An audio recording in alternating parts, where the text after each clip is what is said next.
Shalom, everyone. Peace for those who love peace, and no peace for the wicked, the Lord said. Today, our video is going to be kind of entertaining. It's a kind of comedy.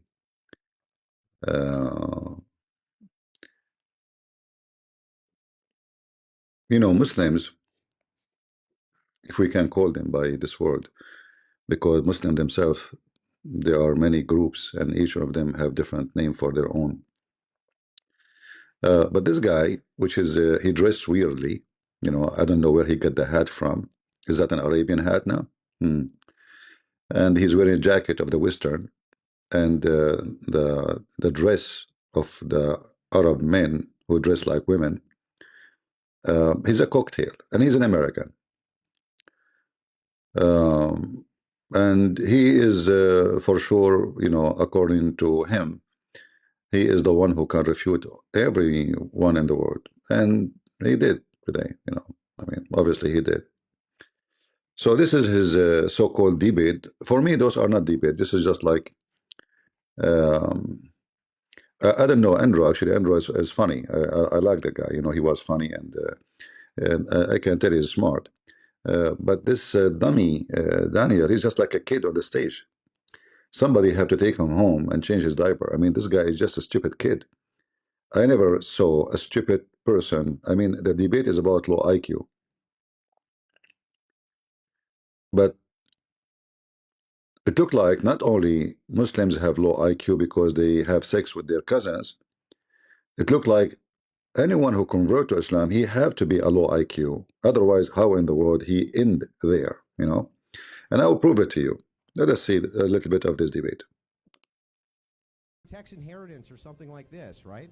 Christians are also at the mercy of the same kind of IQ fetishists who want to transform the Let us see if the sound is good. human race. Wake up, Andrew, wake up. Wake Stop up. this stupid argument. 30 more minutes of Andrew saying that Muslims are dumb. Okay, that's great. Well, I'll try to be more substantive. I'll try to be more substantive than that. So just listen to this.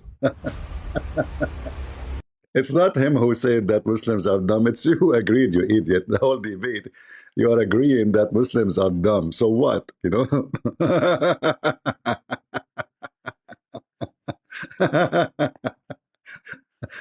Hilarious donkey. Let us go a little bit in the debate to see, because now there's introduction, we don't want to. All right, where the debate start? There's some videos, they have like summary of the video. We can play them.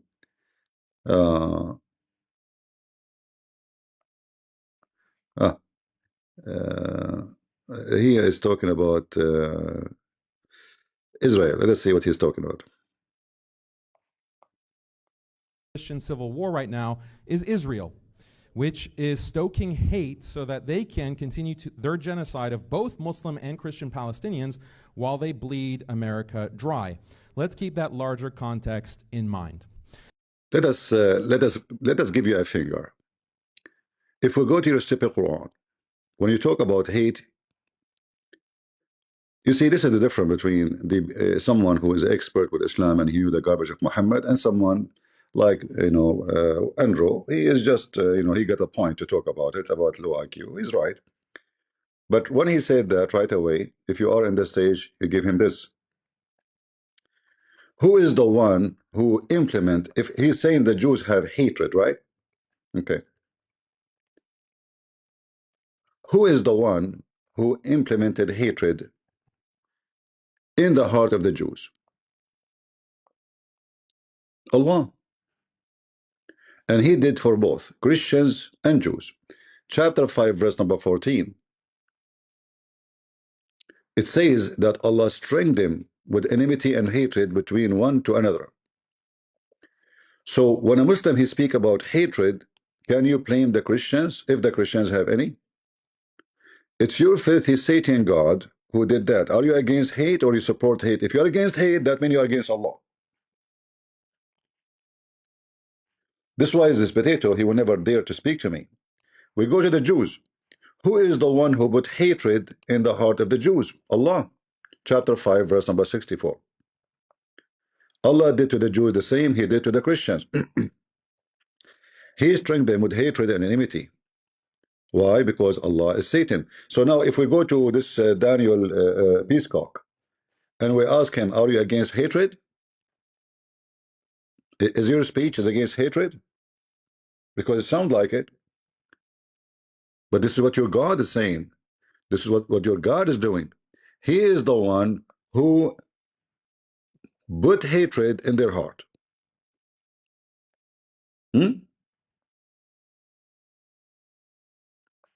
We have placed enmity and hatred with whom? With the Jews until the day of judgment.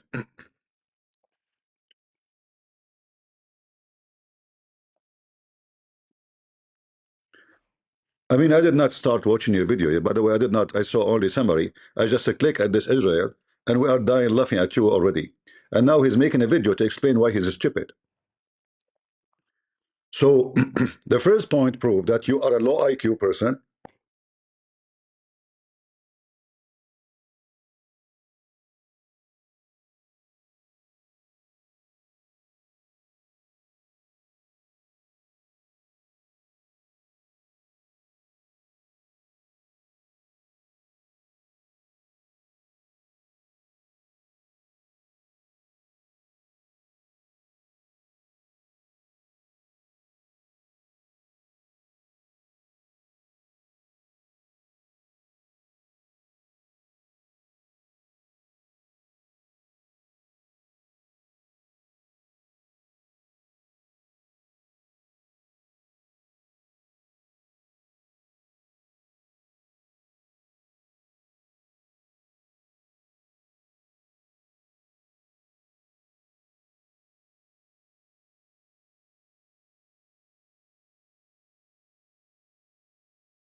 All right, this is stupid software again is muted. I know what to do.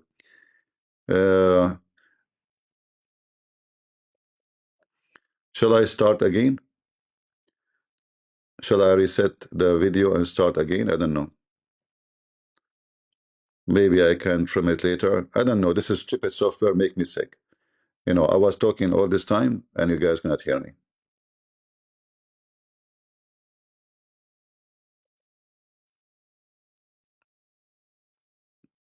What a stupid software. The microphone in front of me is not muted. The software, the one I'm paying for, I mean, it's not even for free. Anyway, so we have to go back from zero.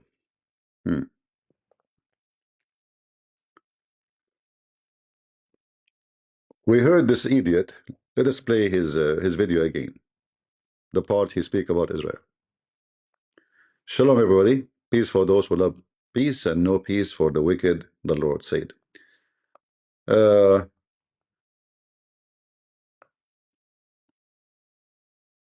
he was talking about Israel in the minute 5 something. All right, here we go. Let us see what he's saying about Israel. Christian civil war right now is Israel, which is stoking hate so that they can continue their genocide of both Muslim and Christian Palestinians while they bleed America dry. Let's keep that larger context in mind. So the first Here, I want to teach you Christians, when someone like those Muslims, potatoes who speak, when you hear the speech, you think they are against hatred, right? So if you go to the Quran, you will find if they say that, you can shut them up and give them a screwdriver in their butt. Literally. By showing them that if there is any hatred you accuse us, Christians or Jews, by, is in your Quran. It's Allah who prays hatred. Chapter 5, verse 14. Allah, He strength them who, the Christians, with hatred and enmity between one to other. And as long he is making a speech about hatred, how bad it is, that means he is not a Muslim and he is opposing hatred. So if Andrew Wilson, he knew Islam, he will give him a screwdriver right away. from his own answer, but he do not know. And that's not strange. Most of Christians, they have no idea what they are debating. And here, this is a message for the Christians. You see those dummy who goes Catholic and Protestant and Orthodox fighting with each other? You are the fruits of the devil Muhammad. Satan, he made it clear that he will implement hatred between you.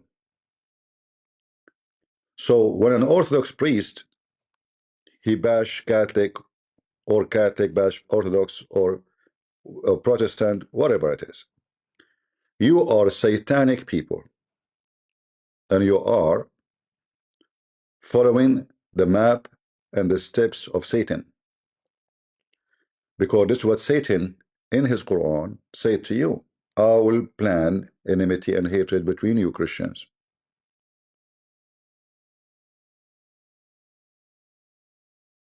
Do you see it? So for all those who hate each other because they are Catholic or Protestant or Orthodox, you are satanic. You are not following Jesus.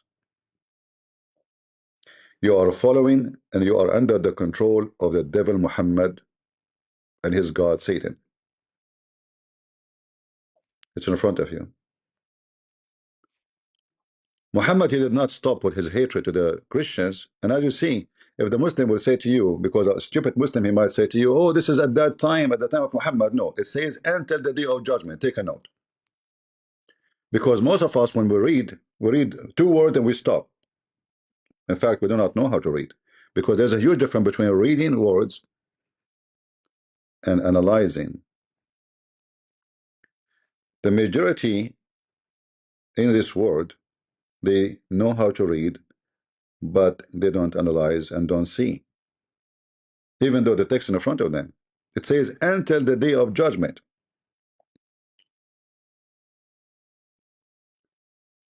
So the devil Muhammad and his religion targeting you, and the more you divide yourself between Protestant and Catholic and Orthodox, the more you are following Muhammad without knowing. You think you're against Muhammad. You think, oh, I'm a Christian, I'm a crusader. But in reality, you fall into the trap of the devil. We know that Jesus will never be approving the hatred between Christians, right? You know that. You go to a Muslim, you say, Jesus love you. But you don't say the same to your brother in Christ who is a Catholic or Protestant or Orthodox. You go make speeches about how much Jesus loved everybody. But the second we say to you a different name of a church, you go nuclear. Because you are satanic, not Christian. Christian is not a Catholic, is not a Protestant, is not Orthodox. Christian is someone following Jesus Christ. You can follow the 3 churches. You can call yourself Christian. You can wear a cross, but you can't be a pimp. And that does not make you Christian. So Christian is not a name. Christian is an act. Christian is a behavior. Christian is following the step of Christ. And to follow him is to love your brother in Christ. We continue with this stupid speaking about the Jews. He said the Jews are causing civil war. Where? Where the civil war? You Muslim, have you ever even have civil war? Do you know what civil mean? You're a prophet.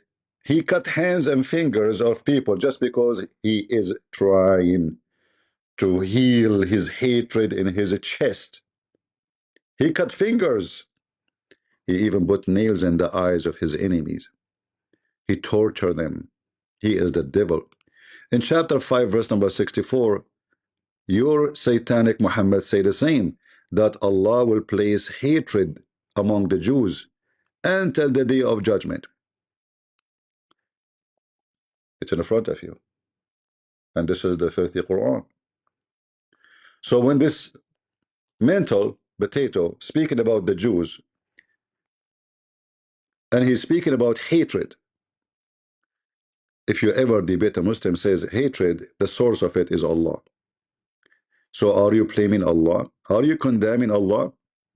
Then you will put him in the corner and he will shrink behind his laptop, which without it he cannot say anything. He have a PowerPoint speech. First slide, which is best for society, Islam or Christianity? Next slide. And look what he put. He put for us a picture of a church. Do you see the filthy scumbag? So if Islam is better for society, you go and equip. He was talking about the Israeli, right? Shouldn't Andrew Nelson notice? Oh, hold on, hold on. This is a land you occupy, you stole. It's a theft. You took our churches, you forced them to be a mosque, and you are talking about the Jews. Do you see it?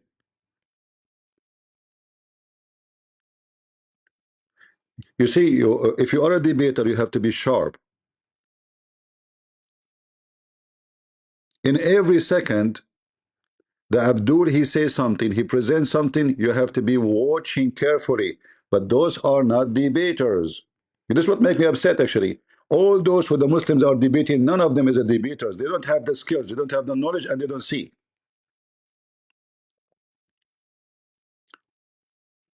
When he showed you this, and he's talking about better society, is Turkey now a better society? Turkey does not even exist. But let us say with reality now, there's a country is called Turkey. Turkey is the land of hookers, prostitution, scams, kidney stealing, body part stealing. You go to Turkey as a tourist, we never find you again. Is Turkey with Islam better than Greece, the Christianity?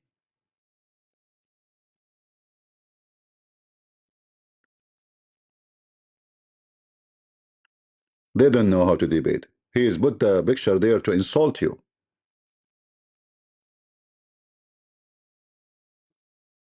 We will take it back. You know, if somebody said this is impossible, uh, in the World War II, almost they took it, actually. Almost. World War, I think, the World War One, I think. Yeah, almost they took it back. But the German, as usual, the German, my friend. The German is the one who gave the cannon for the Ottoman to occupy the land. The German always support Muslims. I don't know what's wrong with the German. There's something very wrong about them. They are the one who's arming Turkey to their teeth with submarine, nuke submarine. The German, again and again and again. The German.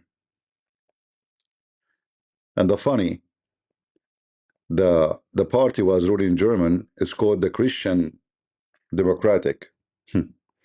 Very Christian. They're very Christian. All right?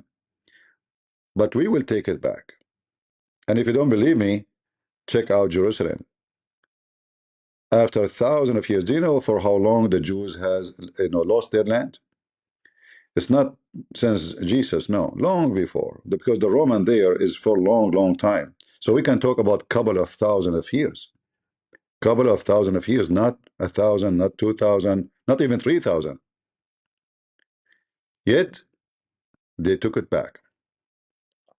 And we will take the land back. You will see. The answer depends on which standard we use to judge, traditional or secular liberal values. Traditional values include belief in God, prayer, marriage, and gender roles, opposition to degeneracy, and commitment to nation and. You see, the stupidity of Peacock talking about traditional value. Which one, if we try, we spoke about, you will be collapsing immediately. Marriage. Muslims, they have the highest cheating number in the world. Divorce, they have the highest in the world. Gender rule, they have the most stupid rules ever, because you are the one who do circumcision for women. Is that a good thing? You are the one who kill a childhood of a child and make her ready to get married. Is that a good thing? When you speak about family, when a person have multi wives and multi children from each one of them, how much they hate each other. You know, like first time I went to a Muslim house as a kid was with me in the school. I don't know, I was maybe 8 something years old. So I went in his house. We were playing with some toys on the ground. And the kid who asked me to come with him, he said to his brother, "If your mother." I was shocked. I said, "Why you did that? Why you say that, you stupid? Isn't his mother your mother?" He said, "No, no, my mother is not his mother. His father, he have 4 wives." And then I learned how the mothers, they teach their kids to hate the other kids who they are not the kids from the same women, and how much the women, they fight each other every day. In fact, we have an example in the Quran how Muhammad, he have a big failure in his family. When the stupid idiots speak about family, do you even Muslims have family?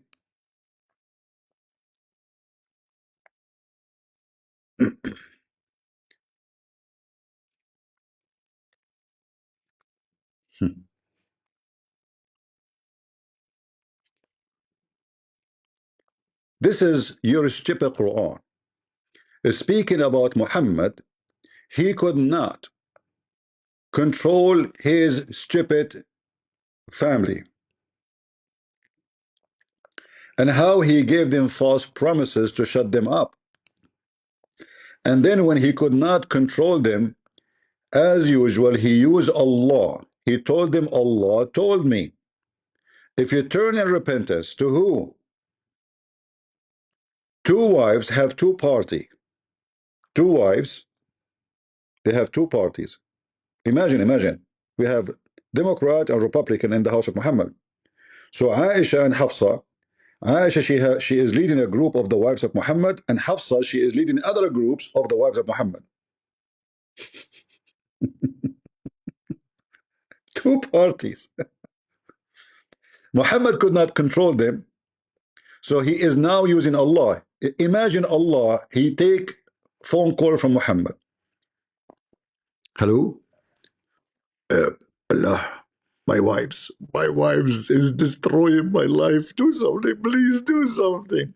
And they said to you, Prophet Muhammad, the Muslim, they made an article line saying that Bernard Shaw, he says, if Prophet Muhammad was alive, he can fix all the problems in the world while he's drinking coffee in the morning.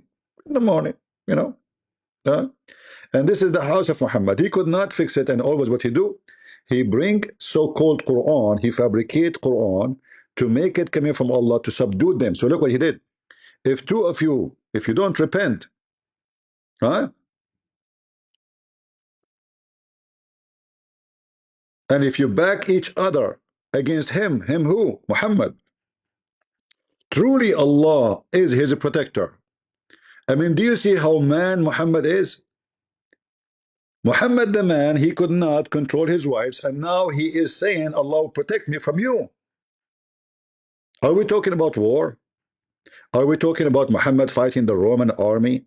Are we talking about Muhammad fighting the Jewish army? We are talking about 2 short women. They are not even 5 foot tall. Truly Allah is his protector, and Jibreel, and verily the righteous, and among the Muslims. And furthermore, all the angels. Who's left? The whole universe is busy to fight to defend Muhammad from 2 wives. So do you see the failure of Muhammad? Himself could not control his family. And then this donkey, he says to you, the family value. Since when you Muslims have family value? Since you do mut'ah? Since you rent women for sex? Since you do breastfeeding for adult? Since you have sex with the children? That is a family value. We know what is behind the curtain, you idiot. This is why those Abdul will not debate me. They will debate everybody. You will see uh, apostate prophet David Wood. They are busy debate after debate. I mean, the Muslims are lined up to debate them, but nobody come to me.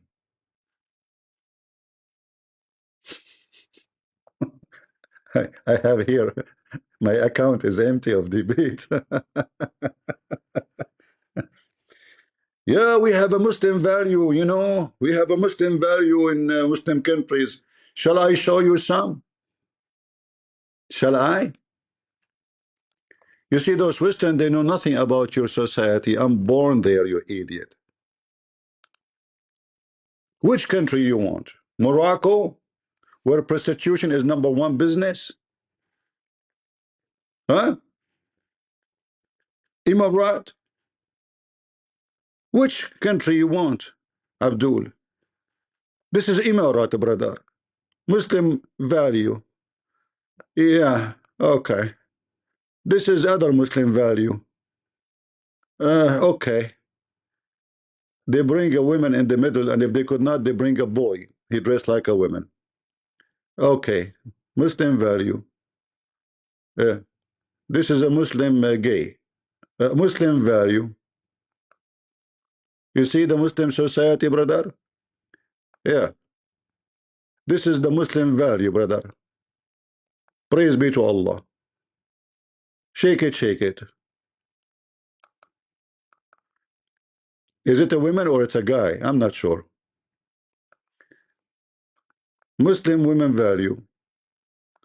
You say those things to those stupid Abdul who do not know. I mean, this is the Muslim value. Praise be to Allah. Yeah. This is your Muslim value. Hookers, nightclubs, women, they put their ass up and they are singing Allah, Allah, Allah. Allah, Allah, Allah. A lot of Allah there. Hmm? The Muslim family value. I believe you, Abdul. It's true. You should see them when they even sleep in the top of each other, in a sexual position, two women in the top of each other. The Muslim value. But look, they are conservative. They are wearing hijab. Hmm? Yeah. A lot of value we have in the Middle East, you know? Yeah, look at the value. This is a nice value. Smash Allah.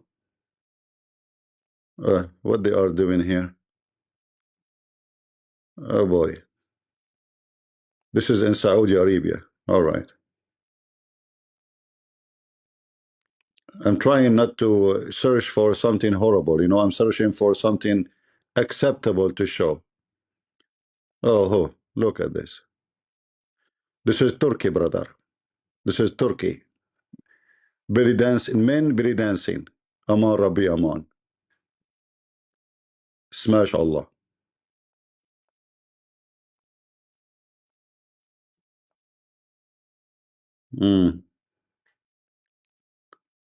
Yeah.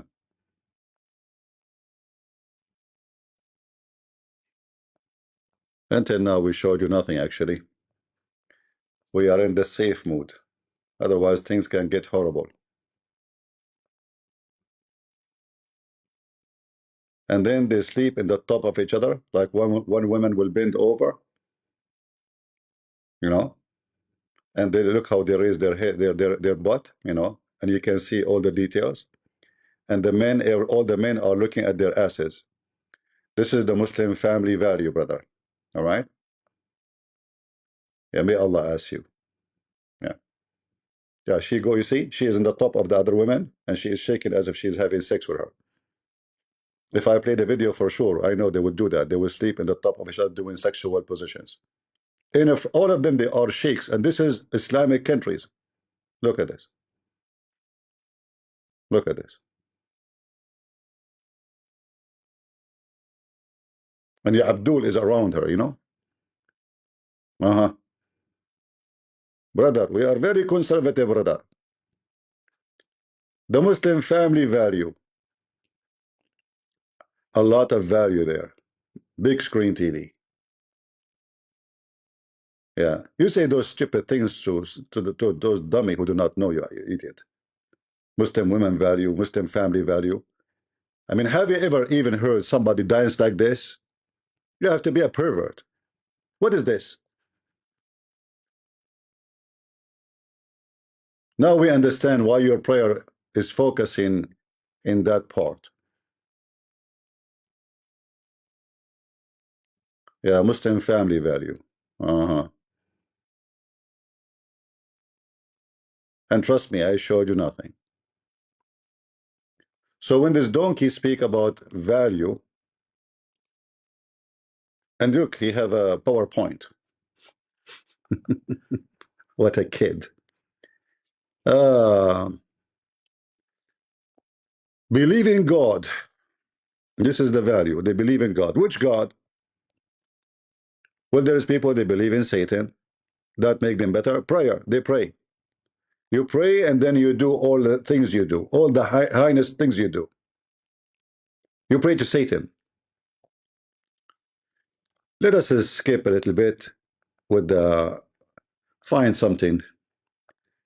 Uh,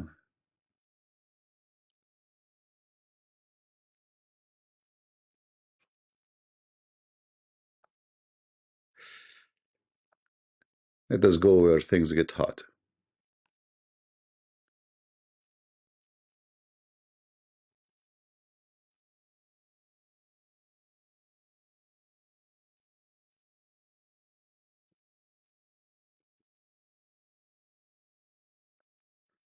Let us see here.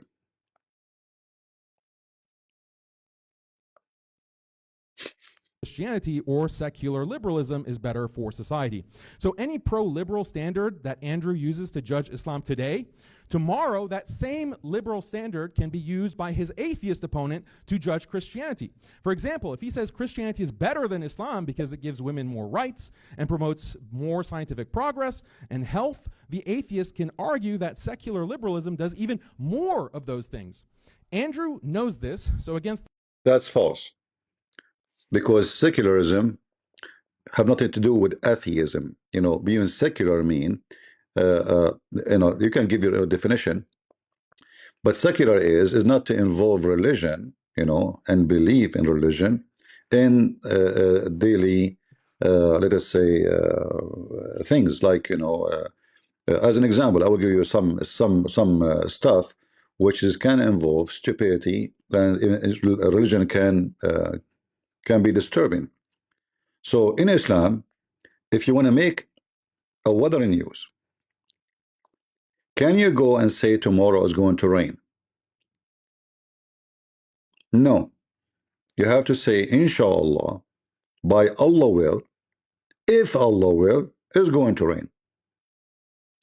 If you say tomorrow is going to rain, that means you are prophesying, claiming to be a prophet, the Muslim will kill you. So depend which religion we are talking about. So religion can be anti-progress, stupid, and devastating. So imagine you want to watch news about weather, you spend half of the news saying, inshallah, if Allah will, tomorrow might rain only and only if Allah want. That is not weather news, that is Allah news. So when we speak about secular, we are not talking about taking value of Christianity out. We are talking about not to involve everything, especially because some stupid ones, they might involve religion and everything, which have nothing to do with religion. Like, you know, we see these days, some right away they say to you, oh, no, the digital ID is an antichrist. How is that? Why? They are putting digital ID. Okay, we have digital ID from long time ago. How this is new? This is not new. Your ID have a number. Your age have a number. This is a long time ago. This is not new. No, no, no, it became electronic. First of all, it's electronic long time ago. Secondly, let us say it is now electronic. Nothing changed. Still, you have a number because the population is big. So everybody is known by a number. because you can have a person have the same name. You can have maybe 10,000 people have this exactly the same name. So if we involve religion in everything and say we oppose it, that will not be helpful, because simply how that become antichrist for you. Oh, now they have AI, artificial, they can recognize your face. What this have to, how this is antichrist, what is. So if you bring someone is foolish and he is claiming to be religious, and he tried to kill science and what make society do better and easier, like isn't it easier to find a criminal if we have digital ID? Yes. If we have full description, if we have fingerprint, yes.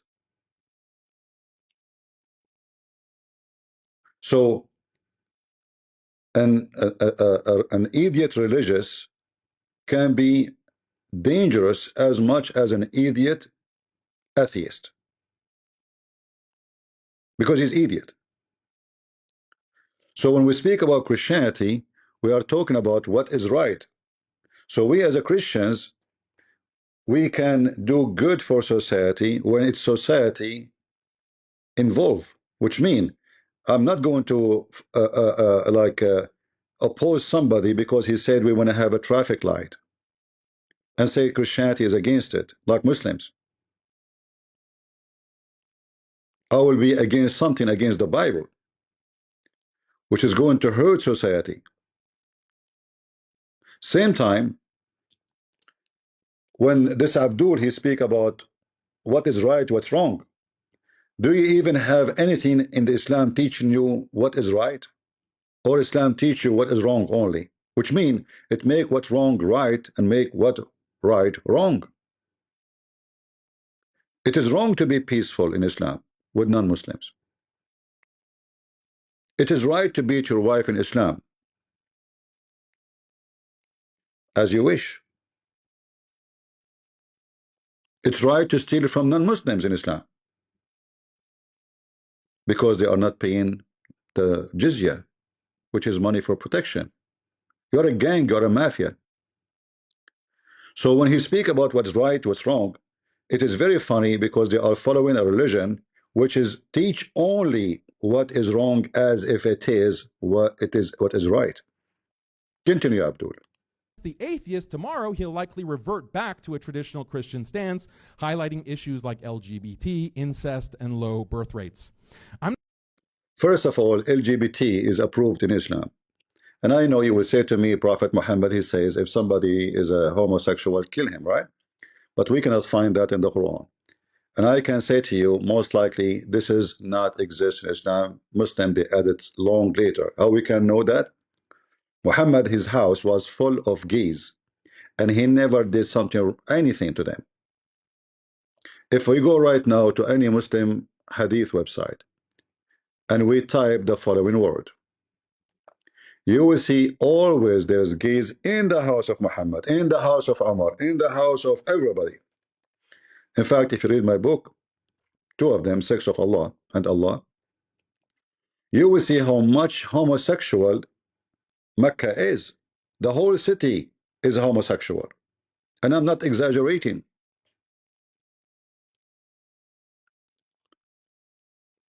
Look how many. Every house in Mecca have homo. It is not something rare. Check it out. Where are they?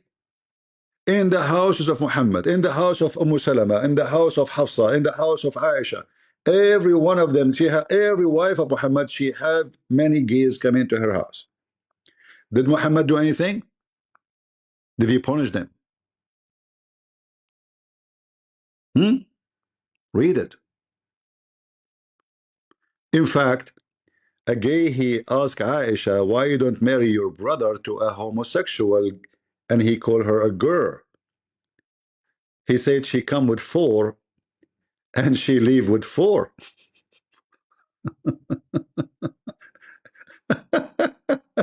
Imagine advising Aisha to marry her brother to a gay, a transgender.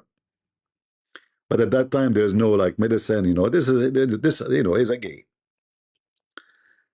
uh, and this is all.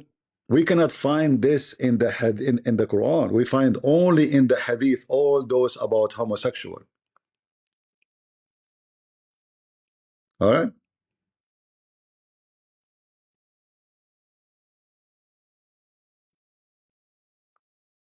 read. Where is Muhammad from the homosexual? And we know the story uh, about a Muslim.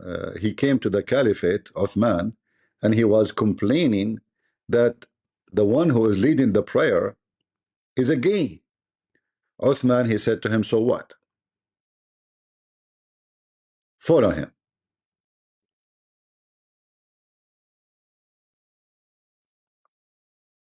The Muslim guy said, but we are being tempted. The Caliphate said, so what? Prayer is a good deed, so follow the good deed. But then the question is how they are tempted if the guy is a gay. That means all the Muslims are gays. Otherwise, why somebody, if he bend over in front of you, would be tempted? Unless you are a gay, right?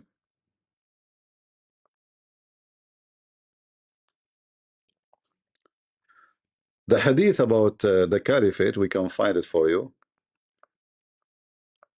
Where is the caliphate hadith?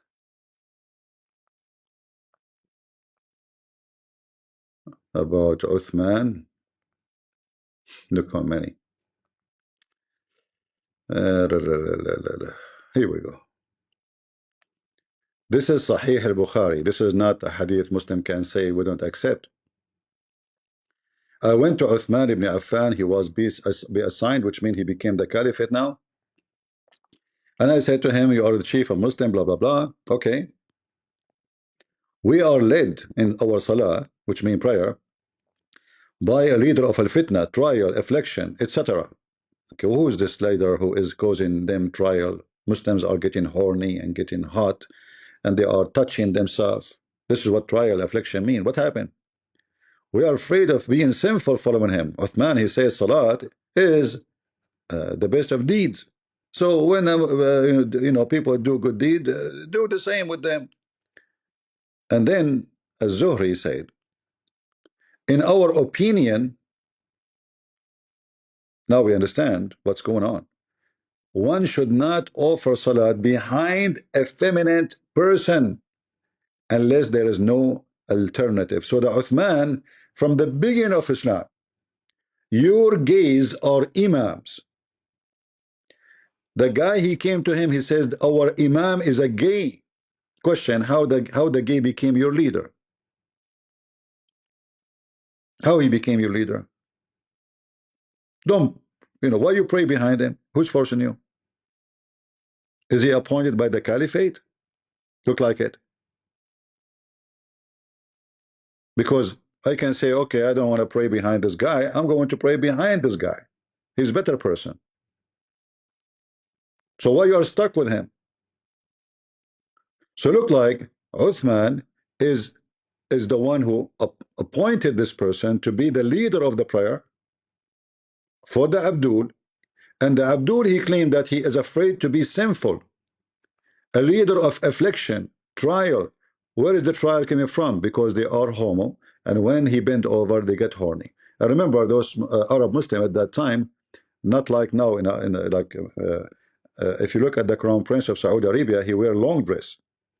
The true way to wear Islamic clothing is to make it short. Let me show you. It have to be very short, actually.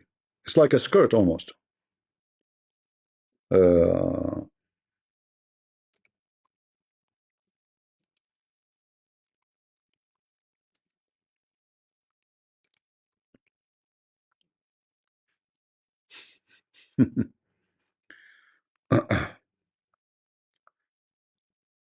Let us show you. Uh,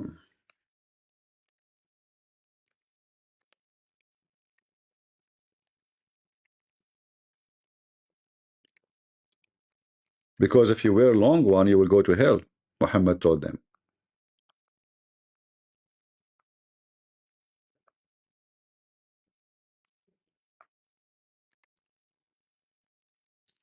I'm trying to find you some images. Uh,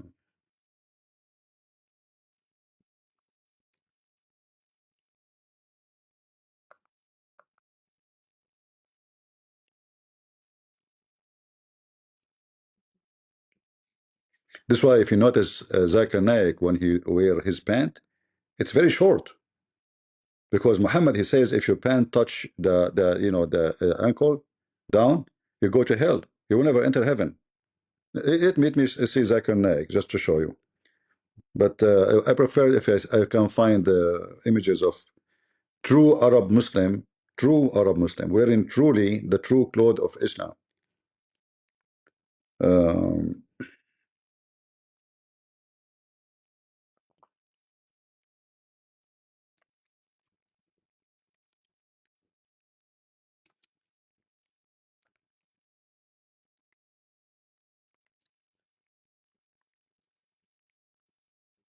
let us see.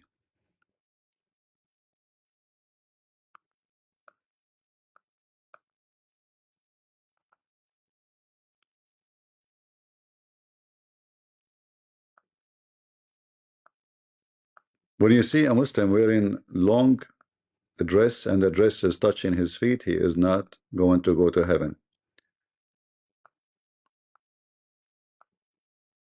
This is against Muhammad teaching. Man, I cannot find a single picture because I type. It shows me just an Arab man dressing normal. I want to see the Islamic way.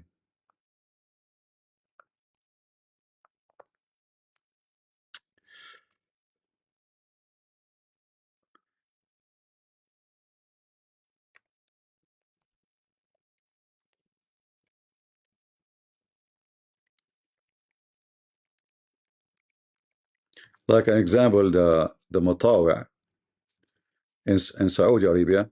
Okay, we found something. Hold on. Let us see.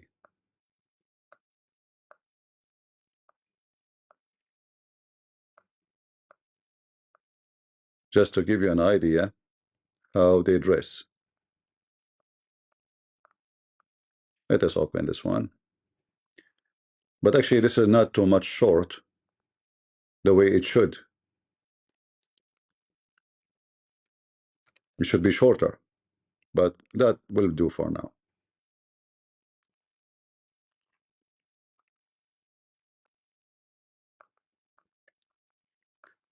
You see what he's wearing? It have to be short. It have to be shorter too. If his dress touch this area here, I don't know if you can see my mouse, he will never enter heaven. So the more religious he is, the more shorter will be. So when they bend over, they lift up their skirt and then they have no underwear underneath. You see, underwear is something new. And then his balls and his testicles and his butt will be exposed. So the guy behind him is saying, behind the gay, he's saying, we have trial, affliction, etc. We are being tempted. Why? Because the homo, obviously, he is exaggerating too. So obviously, he's exposing himself. Otherwise, why man will be horny for seeing a man in front of him bending over unless you are a homo too? Right? If we go and find the picture of Zakir Naik, maybe many of you do not notice why Zakir Naik, his pant is always short. Let us see if we can show you a picture of him with his pant. He looked like Charlie Chaplin, you know. He looked literally like Charlie Chaplin.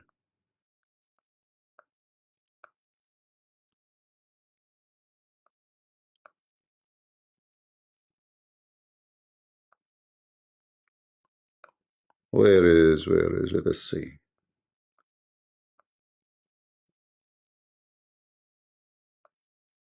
I'm trying to find a picture of him.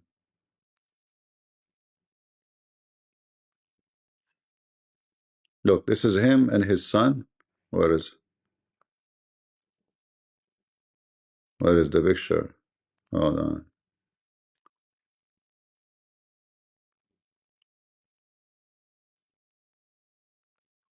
When I click in it, it opened like a flash. I don't see the picture it shows in the website.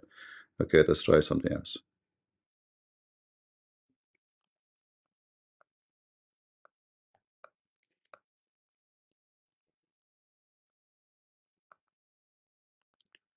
Zakir Naik standing.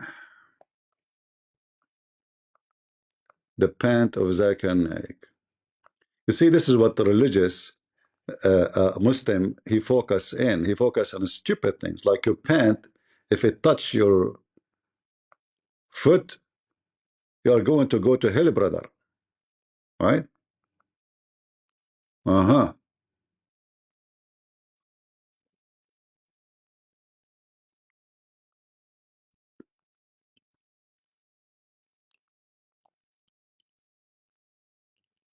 Yeah, we found this one. Hold on. Finally, we found something. Because most of pictures of him is not showing really his pant, like a whole picture. Take a look. Do you see how short it is? Do you see how stupid it looked like? And by the way, it should be shorter. It should be way shorter. But he knew it's going to look so stupid and so funny. So to protect himself from accusation or from, Muslims speaking against him, he make it short, but not too short. Like, see, I'm following the Prophet. Do you notice? I mean, how stupid is that? The guy next to him is very normal. He will not go to heaven. This guy, you know, his pant is normal. You might think he's like, well, maybe he got wrong, like size. No, no, they shorten it in purpose. It should be here to here to here, not here only.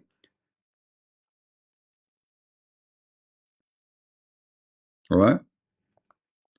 And then this potato speaking about value and like what is better for society. I'm not singling out Andrew. All Christian debaters code switch. They know Christianity isn't as based as Islam on traditional values, nor as progressive as secularism. False. We don't have Christianity is not based on traditional, because traditional can be very wrong. As an example, traditional can be the Roman tradition, can be the Greek tradition, can be the African tradition, can be any tradition. When we say traditional, you're stupid. Christian value is a Christian value, is not based on a tradition. So the tradition of Africa in the old days, they have many wives. Even Abraham, he have more than one woman. David, he have. So Christianity is not based on tradition. Christianity is based in Christ. He corrected the Jews and everyone else about how life can be better for you. We don't follow tradition. Tradition can be horrible. Tradition is something, people stop practicing, and by time became a practice for everybody.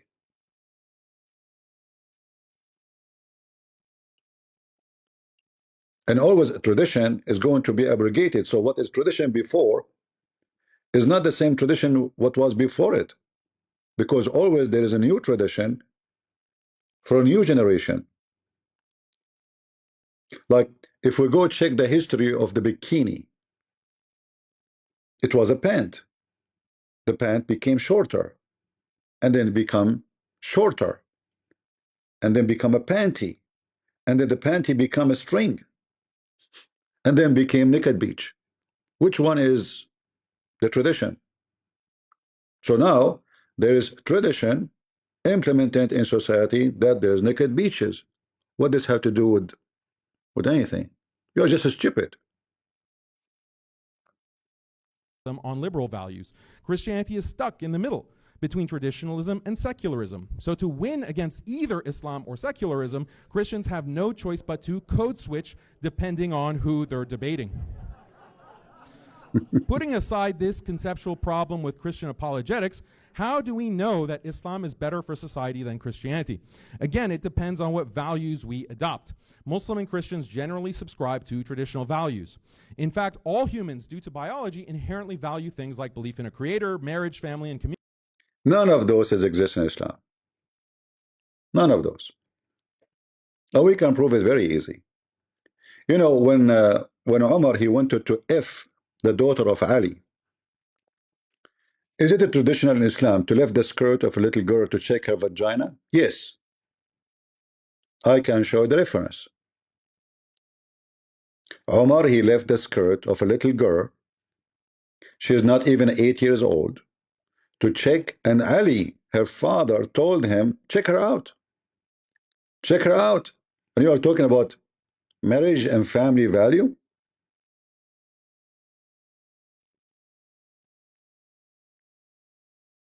That is a family value? Lifting the skirt of a girl to check her out? If you like what you see, you take her. If you don't like her, you send her home. So Ali said to Umar, she is young. Other Muslims, they said to Umar, oh, he don't like you, he don't want to give you his daughter. The news came, and then Umar, he told him, see, the people saying to me, you don't like me, this is why you don't want me to marry her. Ali, he said, I will send her to you, check her out. If you like her, keep her. As simple as that. And they say to you, family value.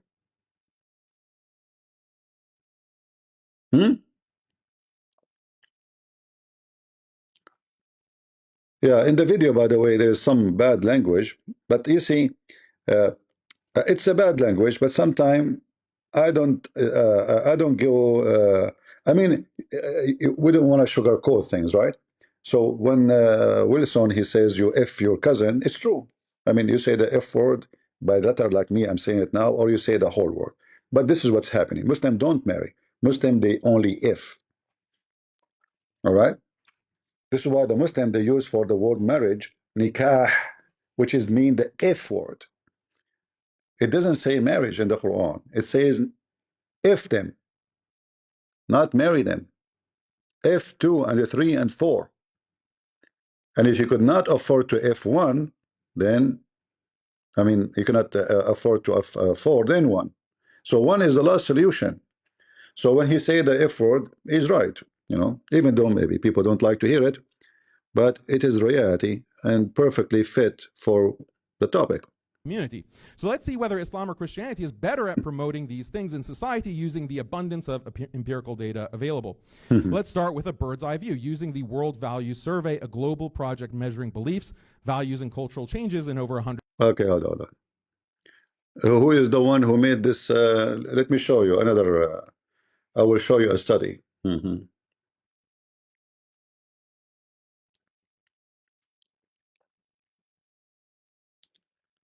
I translated a video a long time ago, which is published by an Islamic TV in Saudi Arabia.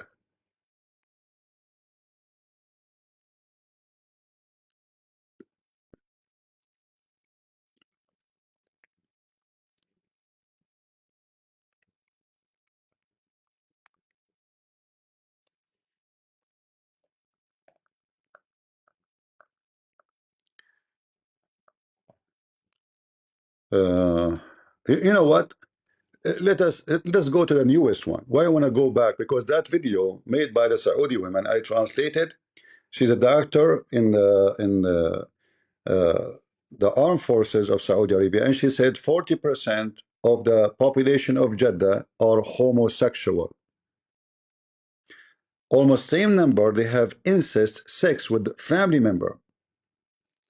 This is the Saudi, but hold on. Let us see the Islamic value based on a new study.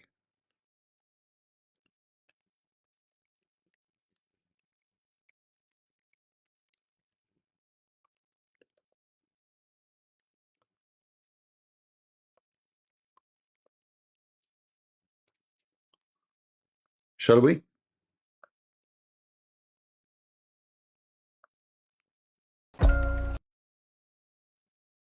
There's tons of them. And the one who did the study are Muslims.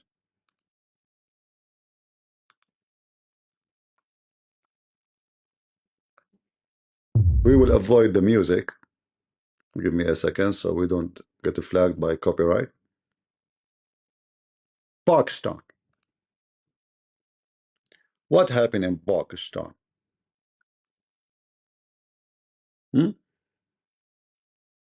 What they do in Pakistan for children in the Islamic schools? Which one is a good school? Very good bowler. I used to play a lot when I was at the madrasa.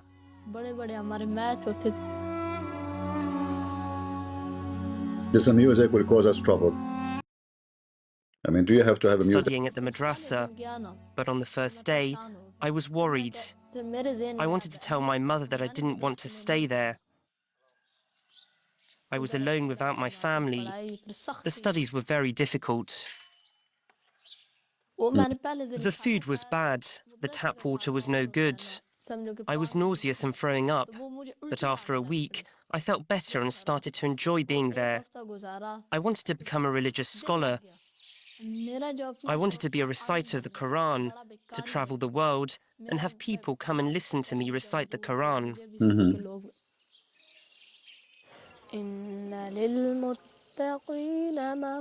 Poor kid. He learned the Quran now. He learned the hold on. Do you know what he's reciting? Do you know what he's reciting? He's reciting that Allah will give us women with just bud breast. This kid, what the first verses he learned? Allah will give us women who they are, or little girls who they have little bud breast, small breast. They just came out because they are so young. That's what he is reciting. And the documentary is about sex and how they do sex abuse to children in the madrasa, in the Islamic school. And the kid who learned Quran, he is reciting the verses where Allah will give him little children who their breast just came up. They are like 12, 13. You know, when a teenage girl, she start having her breast coming. This is what the Quran is speaking about. They are not full size. They are just coming. And all the girls in the heaven, they will be in the same age. All those women Allah will give you, if we can call them women, they are in the same age. And the cup will be served for you. Look how important. It's full to the brim, brother.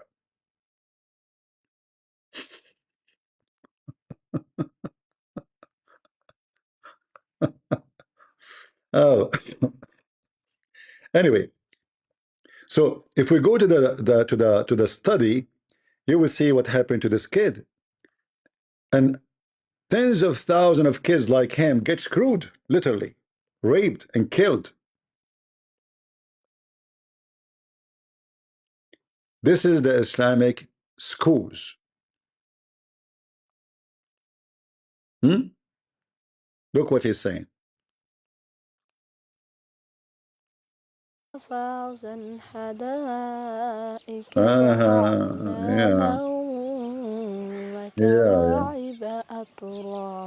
كواعب أترابا. But I'm not as passionate about it as I used to be. Wahid was raped by the headmaster of his Quranic school.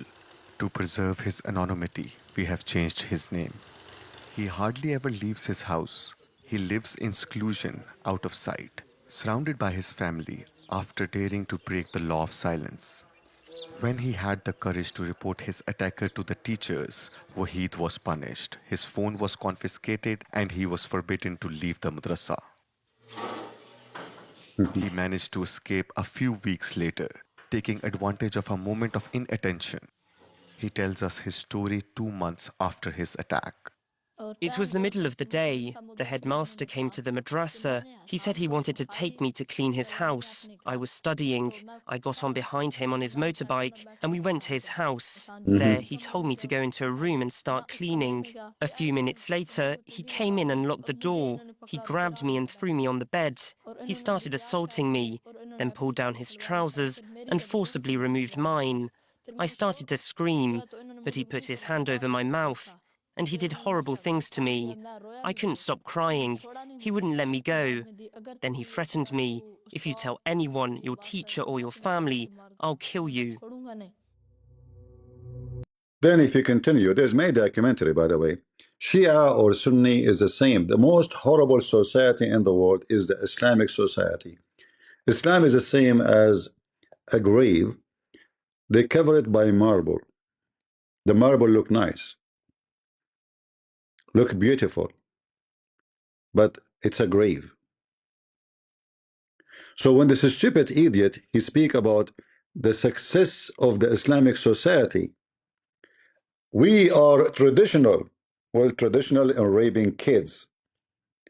A Muslim might say to you, well, there's a priest, they do the same. That's not the teaching of Christianity. Your prophet himself, he raped kids. The Quran encourages you to have sex with kids. You might say, okay, not with boys. False. If you go to the Quran, you will see that the heaven of Allah, Allah make it pleasant in your eyes by promising you little youth, who they are so white like pearls, and they will never bleed.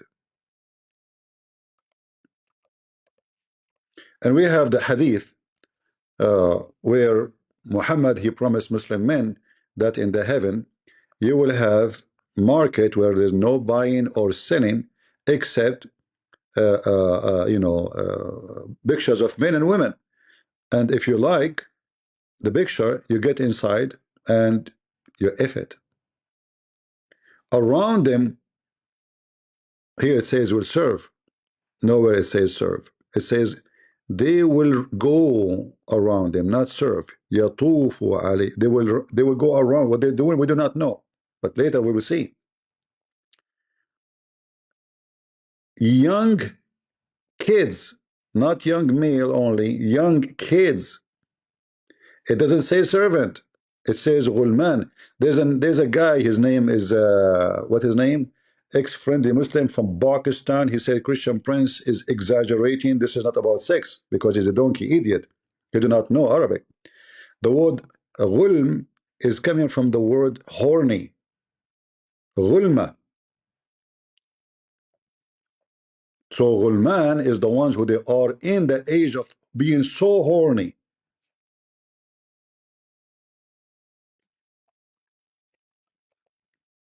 Supposedly he's an ex-Muslim. He knew, like, he's from Pakistan, you know. So he said Christian Prince is extremist Christian. This is not true. Hmm.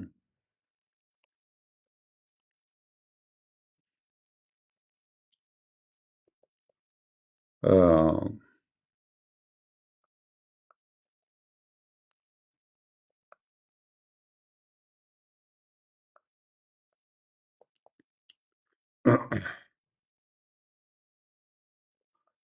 let us see.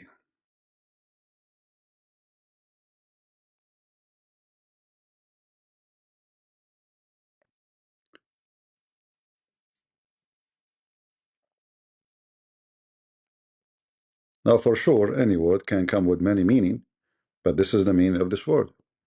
This is why they are called Ghulman, because simply they are in the stage of very horny.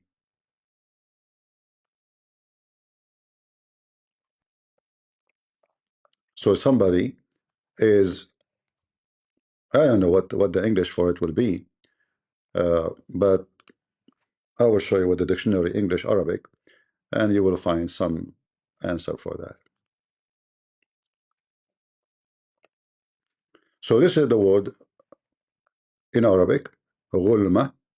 Ghulam is one. Ghulma is the description, is a male, but Ghulma is description of somebody he have a lot of lust. He cannot control it. Like his lust is out of control.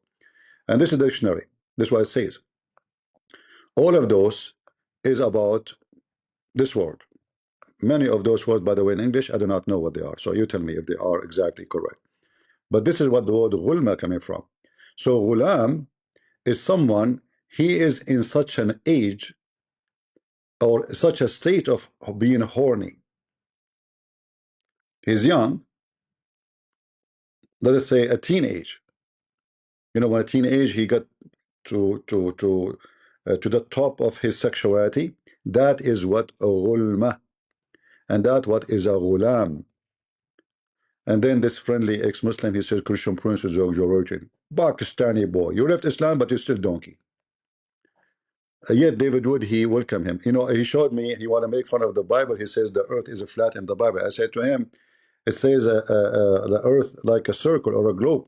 He said, but circle is a flat.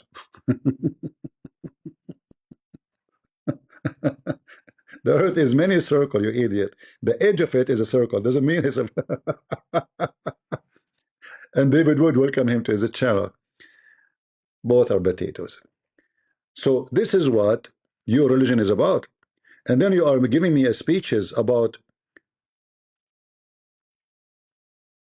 Muslim value. Your value is to F kids, boys, and little girls.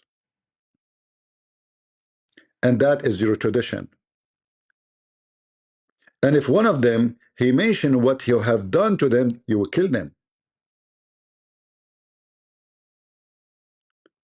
The secret have to be a taboo. Nobody should know about it.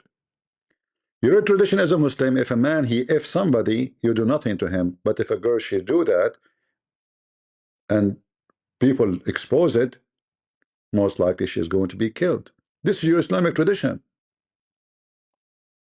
Boys get away with things, girls don't.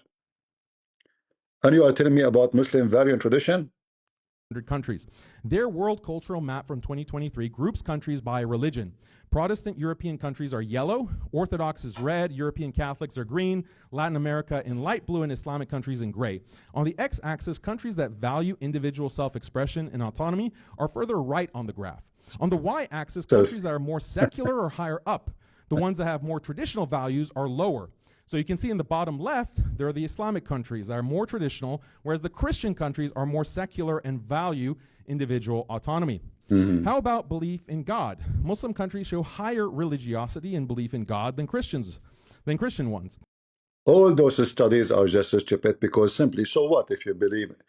First of all, you Muslims don't believe in anything. You don't.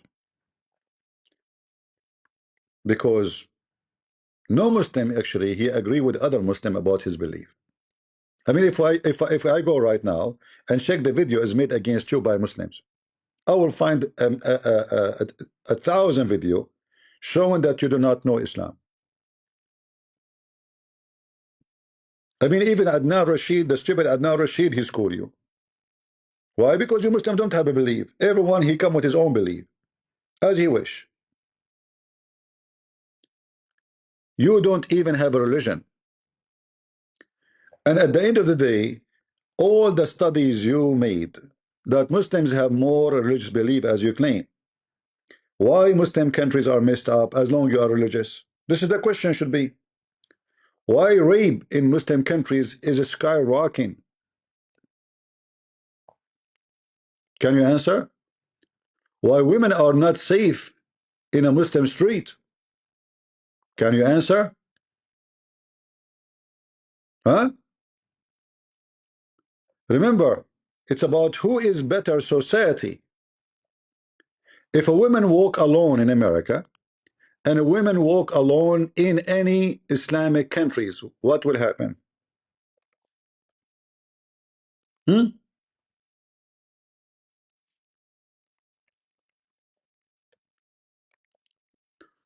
Why the Muslim woman, she need a guardian when she walk in the street? Do you know why? Because Islamic society is a society of pervert.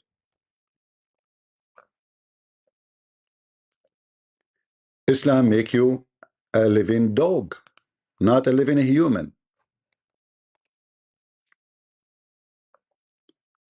Your Islamic society is the most wicked. Tens of thousands of men, they will follow a woman just because she is walking alone on the street. Let us see if I can find you some videos. Where is the videos?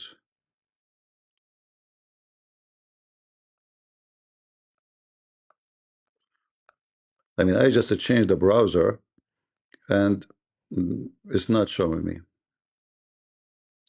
This is the National Day of Saudi Arabia. Those are the men coming to the women and look. Guys, did you see how he touched her butt? Did you see? Did you see how he pushed his finger inside her butt?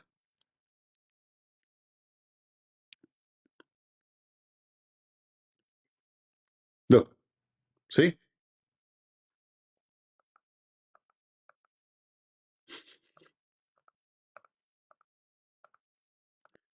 Hold on, let us see.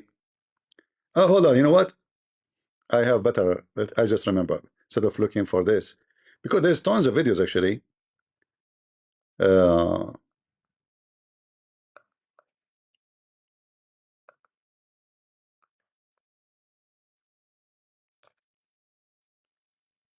there's many videos made by Muslim women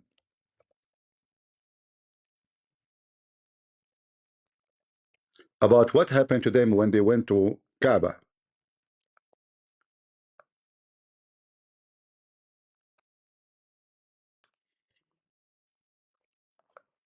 The Kaaba is the best place for sex, sexual harassment. Me Too. Solution for sexual assault. What is Me Too? All of those, they speak about how sexually they are assaulted during the Hajj of the Kaaba.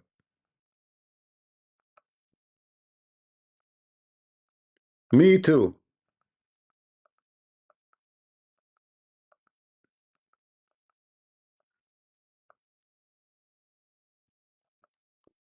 Uh,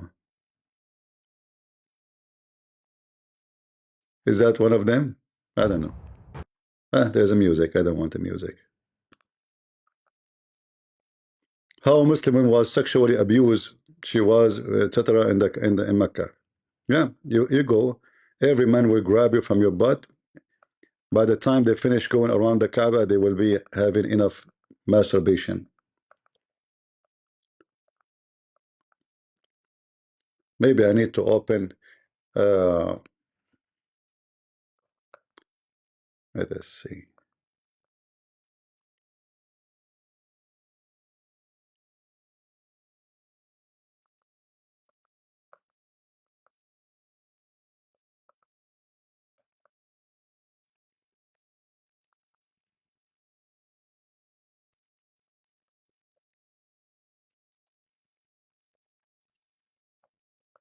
I saw many documentary actually, but I need to search for what was the title. I'm not sure really.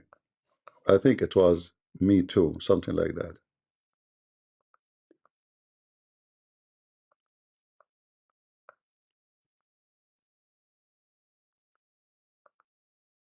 Me Too, Me Too.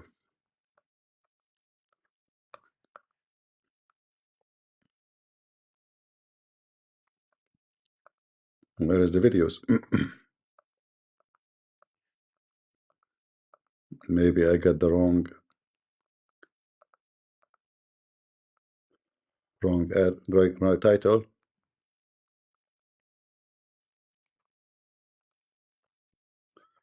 Okay, let's make it me too. Would make it connected together, maybe because they make it with dash or something.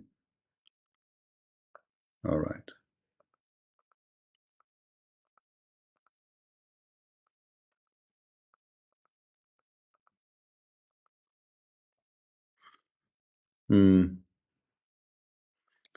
There's many documentary, but I don't know. I cannot really find me too movement, sexual crimes, Islamic perspective. Yasser Qadi is speaking about it too. Even Yasser Qadi is speaking about it.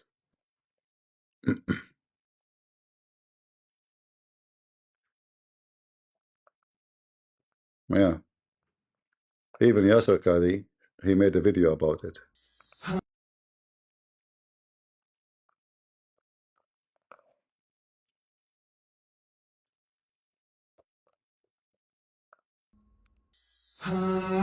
Shut up. Of our brothers are completely oblivious to. Our sisters are aware that regardless of where they are, how they dress, sometimes in Muslim lands, some man is going to say something. Some hand is going to come out of somewhere. Some body will brush against them accidentally. And even though we don't like to talk about it, the fact of the matter is that ignoring the problem will not make it disappear. Now, one khutbah is simply not enough time to discuss each and every one of these aspects, because really it is multifaceted. There's spousal abuse, there's sexual harassment at the workplace, there's catcalling, there's molestation of children. Each one of these is a separate topic. Each one requires not one khutbah, but many hours of talks and counselings. But at least in one khutbah, let's try to summarize some generic advice for ourselves, for all of us. Sure. Is that including? So that we can do whatever we can. Is that including Mimi Hijab? And Lily Dawa?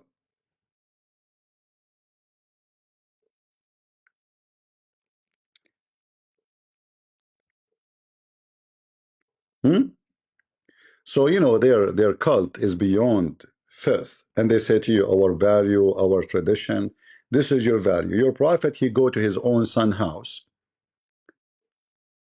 and he see the wife standing almost wearing nothing. And what he have done? He forced his son to divorce his wife, and he took her to his bedroom. And for sure he was effing her during the time she was his wife. How we know? When Muhammad he flirted with the wife, she did not get upset. Imagine if your father come to visit you,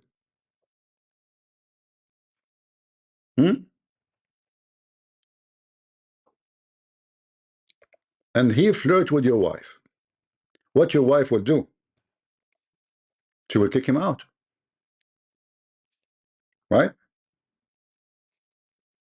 She will shout any good women, any women with dignity. She will scream at him. She will beat him up with her shoes, kick him out of the house.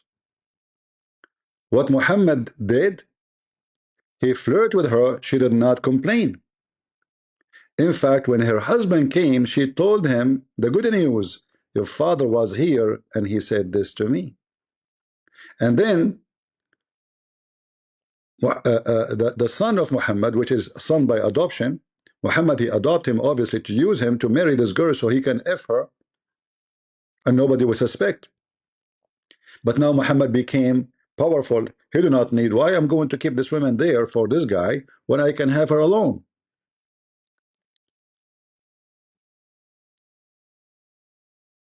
So when he came home, she told him that your father was here and he flirted with me, and he said the following words. And in Arabic it says فَفَطِنَ Zayd. So Zayd, he got it. Uh-oh. The so-called prophet of Allah is boom boom my wife. So he went to Muhammad and he said to him, this woman, she is very bad. She have a bad mouth. I want to divorce her. Muhammad, he says, come on, man, keep your wife. I mean, look how hypocrite coward he is. A second ago was in the house of the man.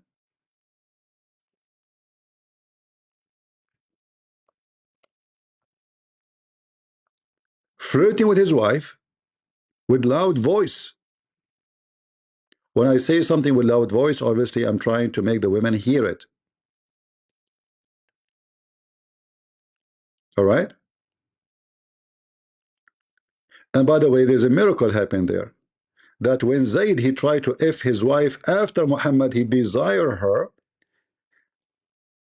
The wife of Zayd, she said that her husband, his penis is swell each time he tried to get close to me. You see the miracle? And nobody made him have such a thing except Allah. And this is how you know that she is a whore. The news is that Zayd went to bed that evening. Zainab said, Zayd could not have me, and I could not refuse him except what God has forbidden. Why he could not have her? She said, Tawarrama.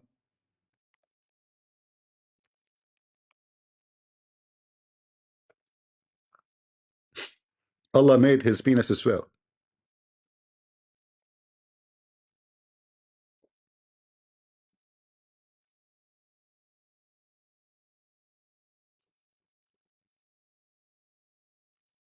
Zainab said that, and in some accounts, Zayd was afflicted with that swelling when he wanted to approach her.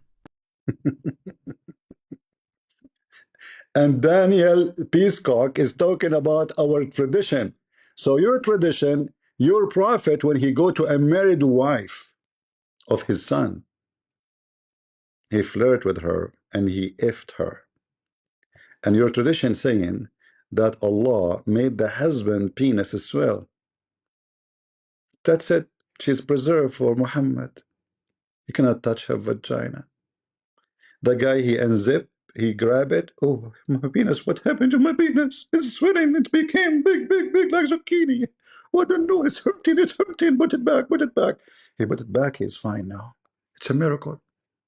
I mean, even the miracles of your God Allah in tradition is about the penis swelling. And you are talking about tradition, you idiot, and value and religion. Are we lying? This is your very much Islamic scholars. This is Tafsir al-Qurtubi. Hold on. In fact, I found that this website, they have a translation in English. Who won it, guys? Look, look, look. This website, they have in English. What the heck? Who won this website? That's very good. Who won the reference of Muhammad penis, sorry, the son of Muhammad penis swell, and how he flirted with the wife in English, translated by Muslims. This is the link. Take it. Save it. The traditions of Allah, Prophet, and his religion, the value, the family of the family value. You see the family value?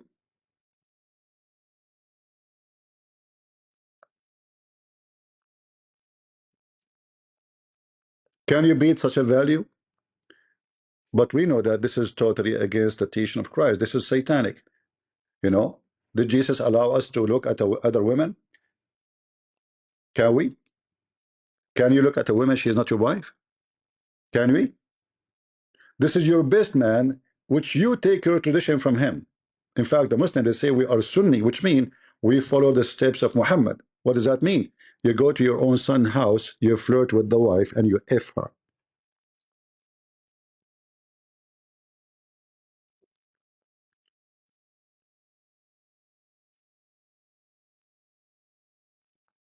Look at this, guys. He saw Zainab, and his heart full for her. Well, we are talking about married women. You know, the Muslim, they talk about AP, he cheated, right? Which is disgusting. But do you see the hypocrisy? How come a cheater is praised in Islam and he is a prophet?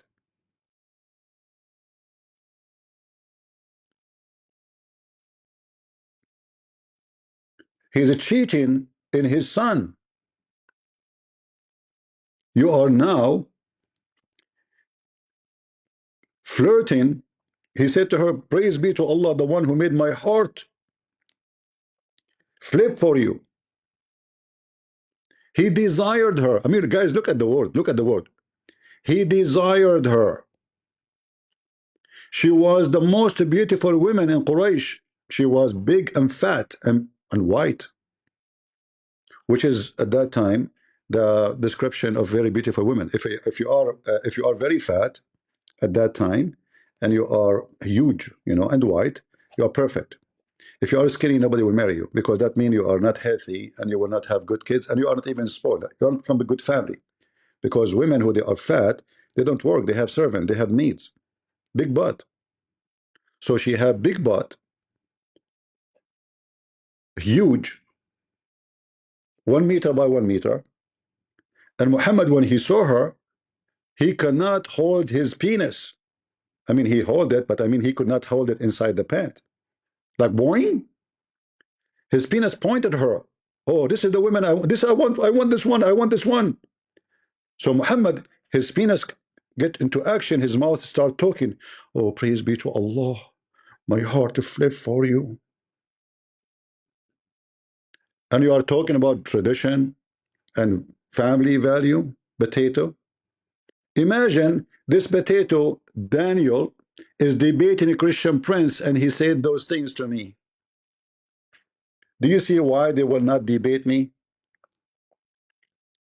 He is debating someone who know nothing about Islam, and he focused in one point. You Muslims have low IQ, and he's right. And that because of cousin marriage. It makes sense, but this is not the only reason. In my opinion, religion can subdue your IQ. Because even if you are smart and you have a religion is so stupid, then there's one of two things. Either you leave the religion or you subdued your brain to the religion. Which one? So the Muslim, they have a, according to the study, very low IQ because of Islam. Not only from cousin marriage.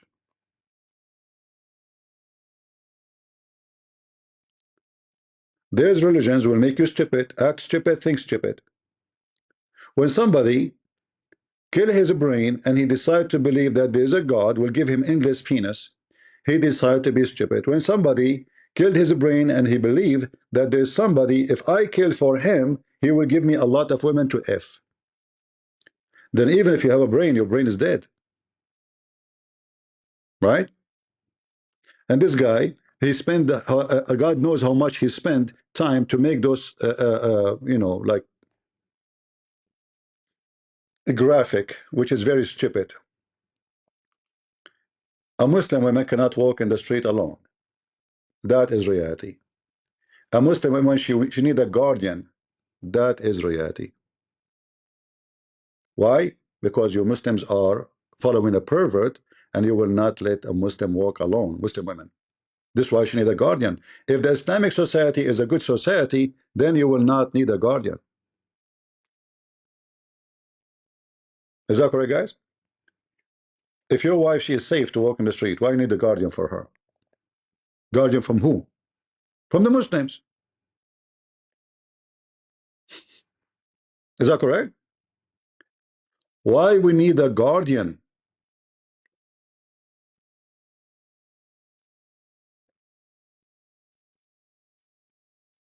I gave the reference already. I posted the link.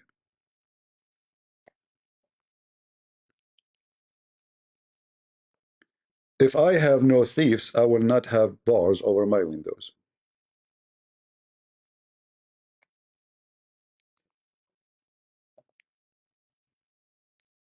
As simple as that. And who was the biggest thief in this story? Muhammad. In fact, the Muslims, they talk about their value. Do you know that Muhammad, he have 16 privilege? 16 privilege. Let me see if I can find it here in this website, because it should be here too. There's no option to go next. 16 privilege, all of them, most of them is about his penis. To the point, if his eyes fall into a woman, her husband must divorce her so the Prophet can if her. Are we lying, Muslims?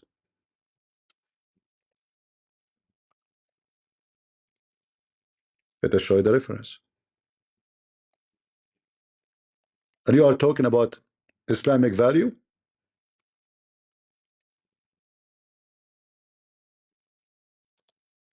If anyone knows Andrew, let him watch my videos and learn how to debate Muslims. Even though he did good job, by the way, I mean, with the point he's mentioning, but all his debate is focusing on that. Because you can wipe the floor with him way better. So their book saying, if the Prophet eyes fall into a woman, her husband, he must divorce her immediately so the Prophet can F her. And again, this is the same book, by the way, but here they are showing only one page. I could not go next page to see if they have a translation for it.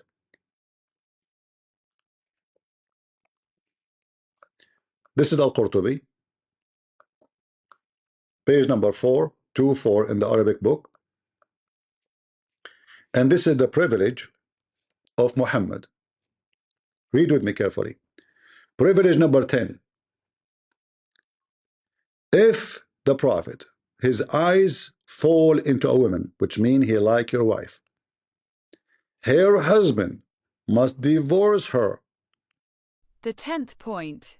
If his gaze falls upon a woman, her husband must divorce her, and it becomes permissible for him to marry her. Must divorce her. This is Islam. This is the pervert Muhammad. This is their books.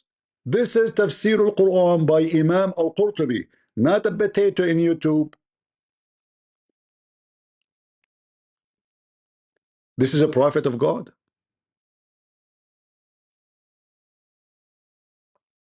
Huh? And this guy talking about the value of a Muslim family? Do you even have a value? So if Muhammad, I don't like to talk about somebody's wife, by the way. I'm not doing that. But just giving you an example, as long as this guy, he claims Islam is good. So if Daniel Shish Kebab, Kuka, I don't know what his name, the Prophet, his eyes fall into his wife's butt. This potato had to divorce his wife immediately so the Prophet can F her. And this potato talking about what? Value. Are you stupid or are you stupid? For sure you are stupid. Debate is you get to actually get in the mind of your opponent. What? What happened? Those are the inbreed of Islam. This is true. You have a defect in the body. Children are born with disability. Not only they are mentally ill, they have a physical disability. Because when you marry your cousin, and then the cousin married the cousin, and then the cousin, you are having sex with your sister. And you end with the most defect. Oh. The fun thing about debate is you get to actually get in the mind of your opponent. You get to study and dissect the things that they say and believe. After watching Daniel for hours, a few things became obvious. The first, he's a far better Muslim apologist than I am a Christian apologist, that's for sure. Sure. But he's far weaker on politics than myself and the nature of the world. The second is that he's an above average. You are wrong on that. This guy, he know nothing about Islam and his religion and anything. But anyway, you can praise a donkey so his ears can get bigger sometime. Debater, but he ain't quite God tier. See, if I were Daniel and fighting from his worldview, I'd point out Christianity is fractured and weak, that Christianity is totally incapable of fighting back against the degeneracy of our time. Its impotence has led to social categories of degeneracy. Let us skip a little bit. Yeah, anyway. The Muslim low IQ. Generational poverty 4 to 6 times. Almost every study available shows that IQ entering the low 80s, Muslim countries, affects nearly every aspect of life in a negative way. Economic prospects, criminality, mental, physical health, happiness metrics, and both at the individual and societal level. In fact, study shows that when a country has a sub-90 IQ average, they find it difficult to have basic innovation, infrastructure, professional class, and other basic needs of a functional society. Is that sounding familiar yet? Now, here's the thing that's interesting. Modern societies don't require everyone to be a genius. Just look at me. But they do rely on a distribution of abilities, and you can see their roles below. 70 to 85, basic job, practical skills, routine labor. That's Islam. That's almost every Islamic nation, ladies and gentlemen, 70 to 85. Sometimes up to 2 standard deviations lower. Whew.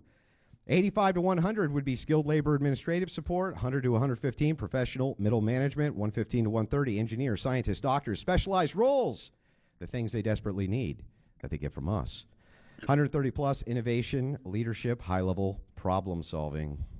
Next slide, please. Inbreeding itself over generations causes massively compounds that lead to negative consequences. And you can see the risk curve there. You see how the genetic defects increase every single generation. Moving over, I just want to point this out on the last slide. Islam took an ethnic people that were at the heart of being the top of civilization. And through generations of Islam and inbreeding has turned them into the lowest IQ, some of the stupidest people. This is a good point, by the way. Because if you look at the Persia, they used to be equal to the Roman in many things. Persia never was Iran, never was a country of stupid people.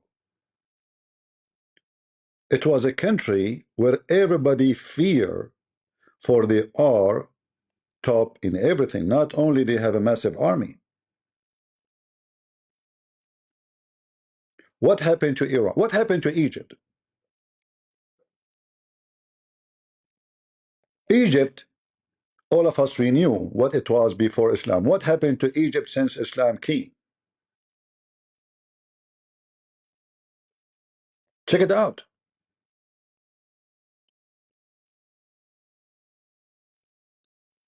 How we can compare Egypt before Islam to Egypt after Islam? Who is the one who built the biggest library in Egypt in the world? Alexandria.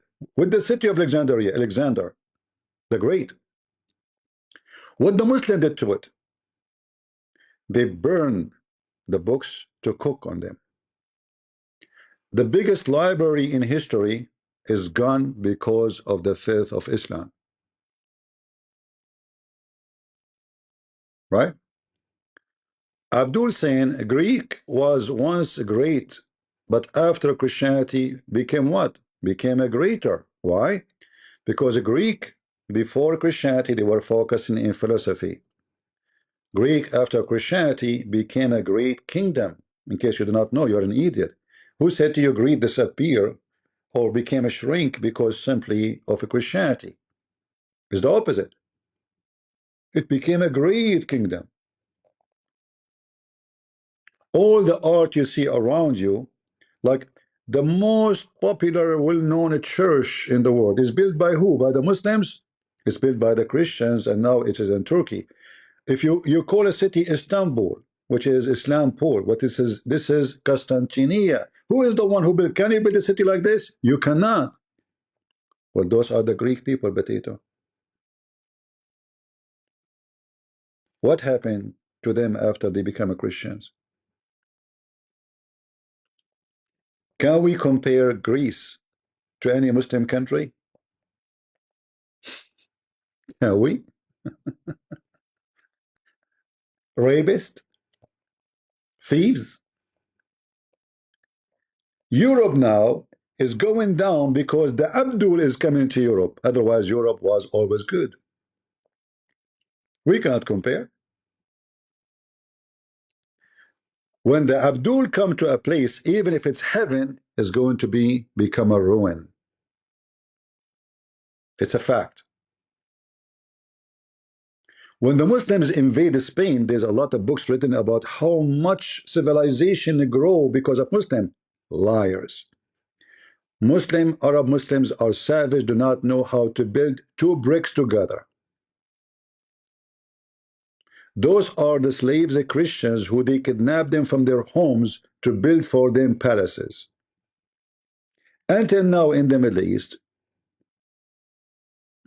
jewelries stores take off in Saturday and Sunday. Do you know why? Because through even jewelries you cannot even make.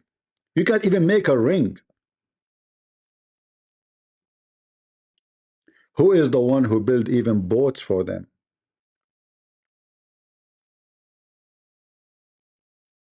Go and read Ibn Khaldun. Ibn Khaldun is a Muslim. Can Muslims say he's a liar?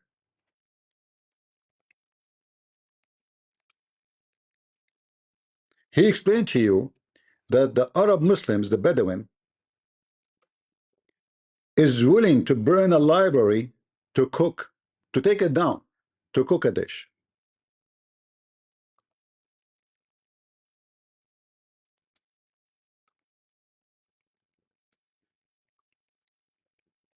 Let me see if I can find the reference for that.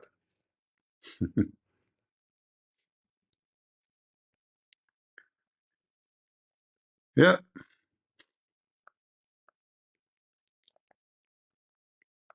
Ibn Khaldun.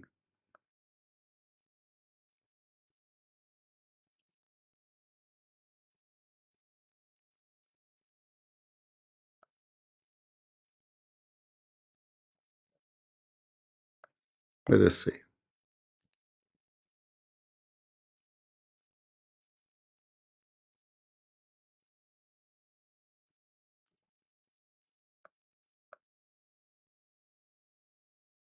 Hmm.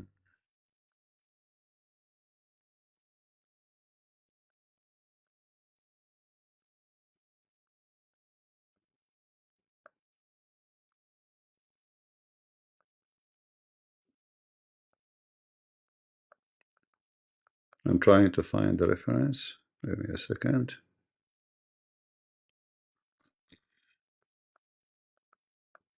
I'm sure you can find it yourself, you know. Uh,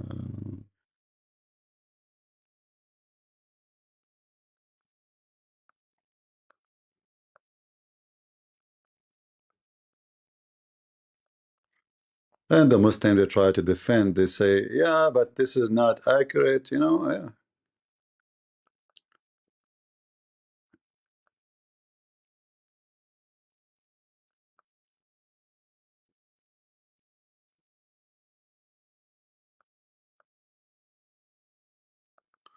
Yeah, when you type his name, you get a lot of, you know, search. I'm trying to find where he spoke about.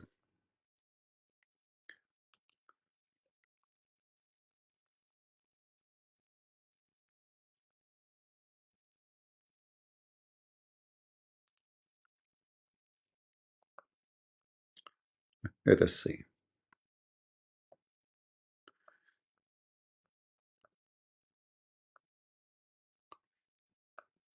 And by the way, this is a claim of Ibn Khaldun debunked, brother.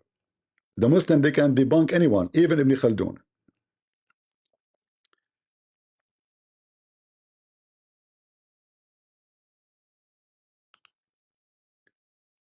Let us see.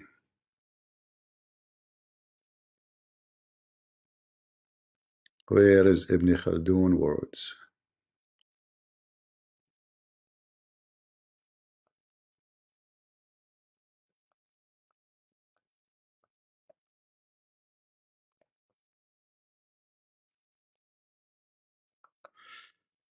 I could not find it. You know, maybe somebody can find it and post it later in the comment section. Anyway, you will. Yeah, we are not making things up. You will find Ibn Khaldun saying it clearly that the Arab, they are willing to burn library, and that's what they did in order to cook, in order to eat. As simple as that. As simple as that.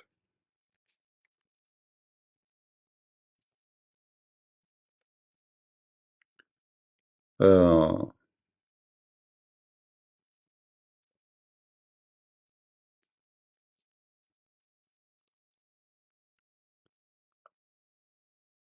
like here in this article is speaking about them. Ibn Khaldun mentioned how they burned the library of Alexandria, but I want the quotation, his quotation, not only talking about him. Uh,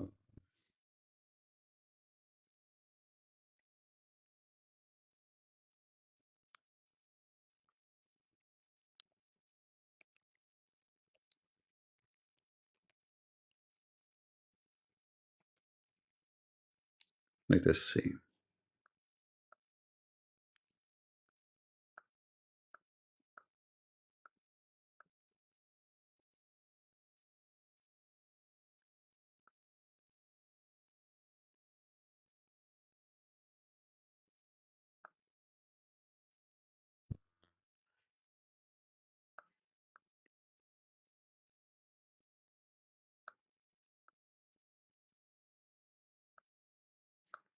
Yeah, I could not find the quotation, sadly.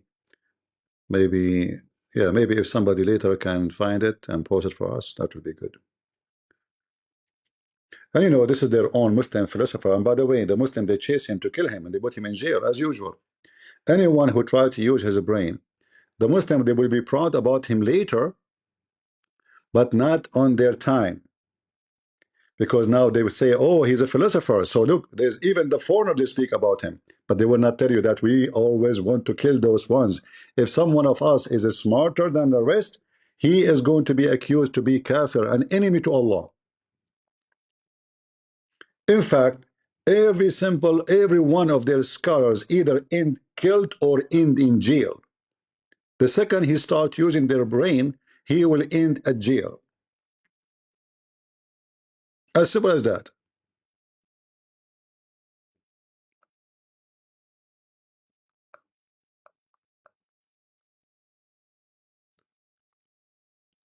Anyway,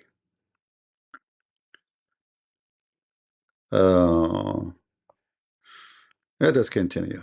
On planet Earth, literally. You think I'm being mean? I'm not. They're literally some of the stupidest people on planet Earth.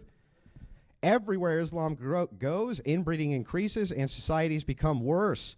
Where Christianity goes, inbreeding decreases, so societies do better in almost every material way. Let's just point out here, as I wrap this up.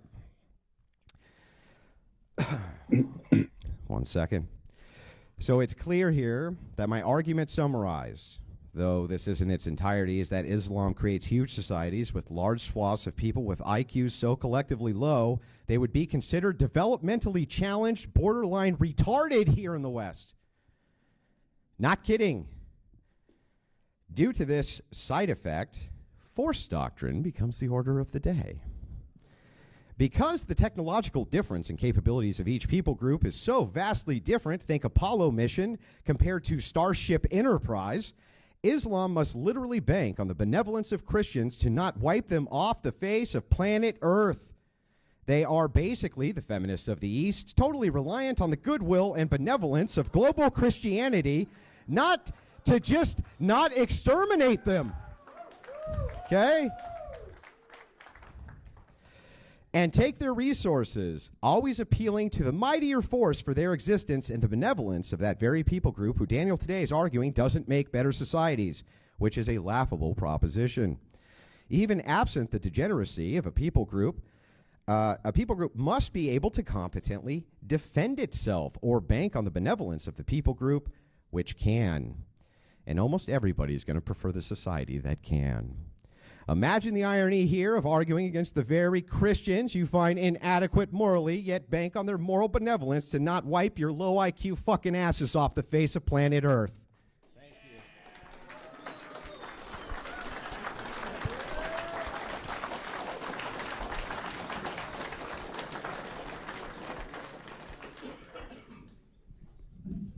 you. Thank you very much for that opening as well. I wanted to take a moment to say thank you to our friends at Maine First Project for sponsoring DebateCon 6, as they also believe in the values of free speech and fair debate.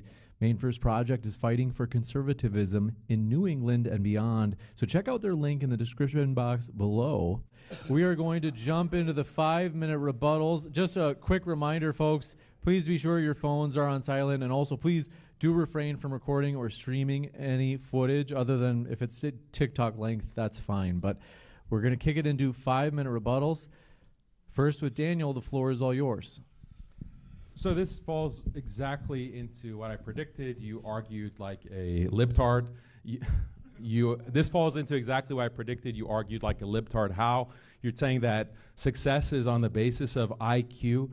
Well, how are you going to argue tomorrow when you debate with an atheist that Christian IQ is higher than secular atheist IQ? In fact, the atheist IQ is much higher than Christian IQ. So your entire standard for judging Islam applies just as much to Christianity. And tomorrow when you're debating the atheist, you'll have to concede that your Christian religion is associated or correlated with lower IQ. Therefore, atheism or secularism is better for society because it raises IQ.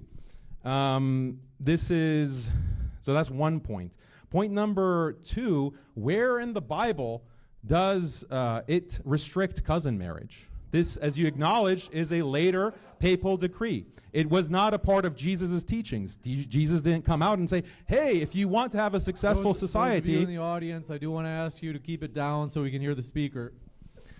Jesus didn't say, oh, hey, if you want success and you want to have a prosperous society, you shouldn't marry your cousin. Jesus never had this apparently essential Christian teaching that is the key to success on earth. That's your whole argument against Islam, and it's found nowhere in Jesus' teachings. It's found nowhere in the early church fathers' teachings. This is something that came later.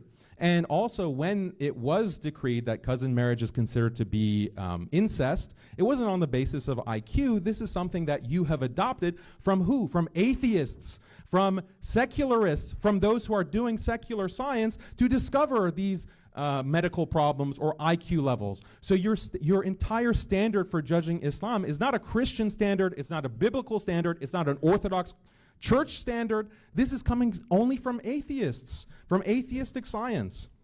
Second of all, if IQ is such end-all be-all, Christian societies, if you bring up a country list of countries by IQ, many Christian countries are on the bottom there. I don't know if you consider them to be true Christians because they're not white, but they're also at 80 IQ, 70 IQ. Look at sub-Saharan Africa, look at Latin America, look at the Philippines. It's also comparable with Muslim countries. Do you consider them to be Christians or not? Also, go back to the Middle Ages. IQ was much lower in the Middle Ages in Christian societies. Why that has changed is because of the Flynn effect. IQ has increased globally across the world because of the Flynn effect. So if you have a problem, again, with lower IQ, look at medieval or Middle Age Christian societies. And also, here's another big problem. IQ is also linked with race. So if you want to prioritize high IQ, you should discourage interbreeding between races. Why should higher average IQ from Asians or whites or Jews or whatever race that has a higher... Here we have to stop this idiot. You know, first of all, he said that in Christianity, nowhere it says that. In fact, no, it says, because the Bible commands us in many places not to follow the pagan practice who they are around us. And this was a practice of the pagan. The pagan is the one who marry their own cousins, even their own sisters. So any practice the pagan they do practice, we don't practice. It doesn't matter what it is. And this is why even their food is forbidden for us. Like Muslim food is forbidden for us. Even the Bible does not mention the word Muslims, for sure, but we know that this is about the Muslims too. So it doesn't have to be to say exactly like there's a million things around us. Do we need to mention it one by one? Any practice which is not mentioned in the Bible to do so, it is not to be done. And when the Bible forbids us from following,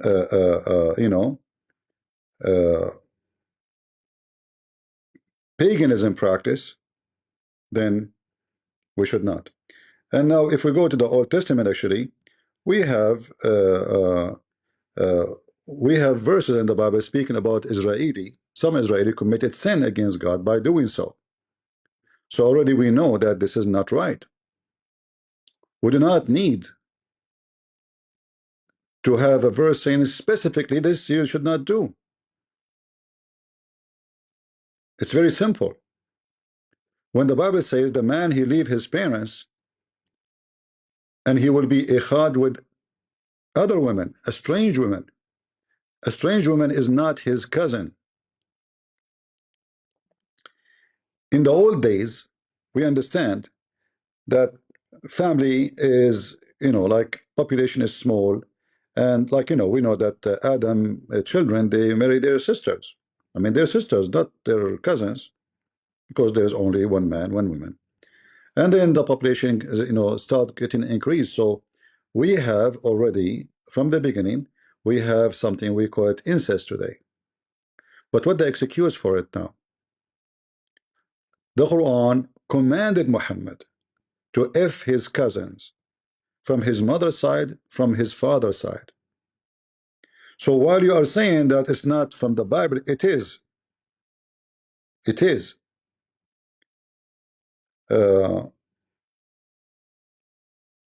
We can get many verses in the Bible. As an example, if you go to the book of Leviticus, chapter 18, I think. Let me check, hold on. Yeah, just to be sure from the number. You shall not take a woman as reviled wife to her sister, and covering her nakedness while her sister is still alive.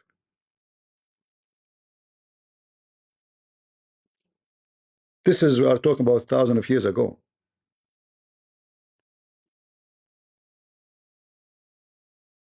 We are talking about people living, we can call it still cave time. From that time, it is not right for you to go after the sister of your wife. Why? Not your cousin. She's not your cousin. She's a stranger. Even though you cannot take two sisters. Why? Because they are sisters. But they are strangers. What if he divorce one wife and now he want to marry her sister? He cannot.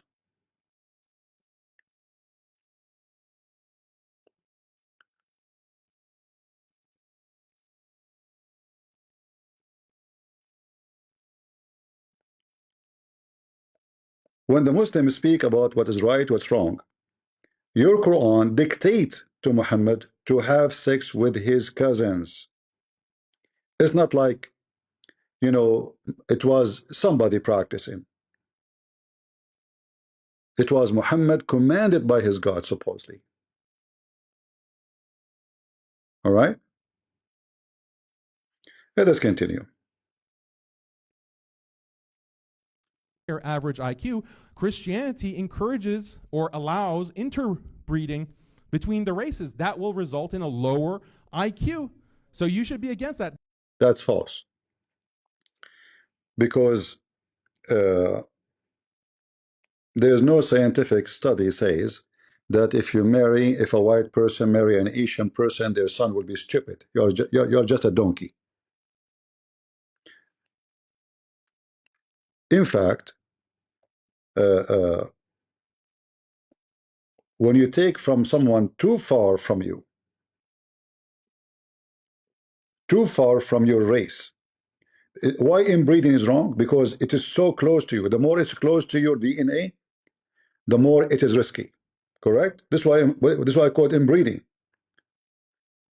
The more it's close to you, this is why the cousin is the more closer, and then the cousin of the cousin, and then the cousin of the cousin, etc. So the more it's close to you, the more it is going to be risky, unhealthy, and maybe a birth defect will happen. If someone from different race, that will make it even lower risk, because simply they have totally different, many things different. The look, many of the things that the DNA is different, even though all of us are human. So the inbreed is simply the more close to you, the more risky it is, not the opposite. And here that prove that in Christianity, when we say we should not marry a cousin, that's because we are not about a race.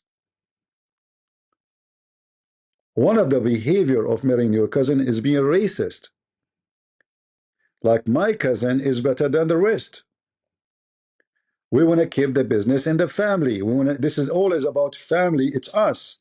The strangers cannot get in. It's racism. There's a stranger and there's a family member. The family member, he should F this woman because she is a family member. A stranger should not. And that caused a big problem with the inbreeding. Because that's going to, over time, lower the average IQ of society. So that should be something that you need to oppose to be consistent.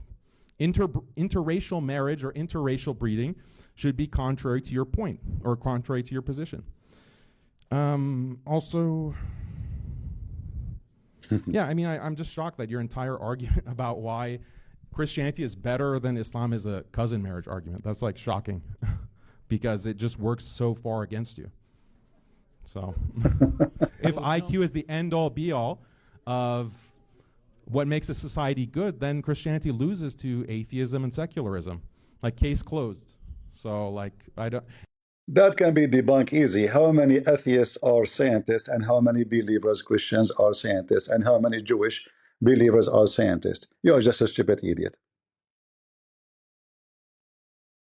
Correct? We can check out. Is the atheist the most like scientist people? Do we have a massive number? Like, what is the biggest name in history for science? We will find that they are Christians or Jews. What is the Muslims? And then if we check about the Muslims, we will find that those Muslims are not the one who practice Islam. They are just have Arabic names, which mean they are not following inbreeding and they are not following the tradition and the teaching of Muhammad. This is why they were smarter. Are you allowed in Islam to cut the body of a human being to check out? No. You are not allowed. So how those scientists, they were studying how the human body is made when Islam forbid them from doing such a thing? Obviously, they are not Muslims. According to your prophet, Nagla seed is the medicine for every disease. It's the cure for every disease. If scientists, he said, this is stupid, what your Muslim would do? You will kill him. So the Islamic science cannot exist opposing so-called Muhammad science. So if I am a scientist who study and get the highest degree in the world of science, in medicine, whatever, can I say this is stupid? I will be killed immediately. Is it true that the black common have cure? Is the cure of every disease, any disease, except death, according to your prophet? Death is a disease, which is stupid. Since then, death is this, which means he's saying to you, he can recover you, but if you're dead, that's it. We cannot bring the dead back. Is that science? We know that all seeds, they have benefit, all seeds, but the Nagda seed have a cure for every disease. So why you Muslim shut down, during Corona, and what about the plague was killing people in Mecca left and right by tens of thousands? Huh? As long you have the Nagla seed. Just take Nagla seed. Is Muhammad an educated person or he's a donkey? And by the way, he claimed that his knowledge is coming from Allah. This is Al-Bukhari speaking about Muslims. They were dying rapidly because of a disease. And the funny Muhammad, he claimed that a plague will not enter Mecca or Al-Medina. And right after he died, the plague entered the two cities, and Muslims, they were dying by thousands. As you see, funeral after funeral, one after one, non-stop, all day long. Take the necklace seed. According to Muhammad, and this is science again, Mr. Scientist, the one who takes 7 ajwa a day, huh? What will happen to him?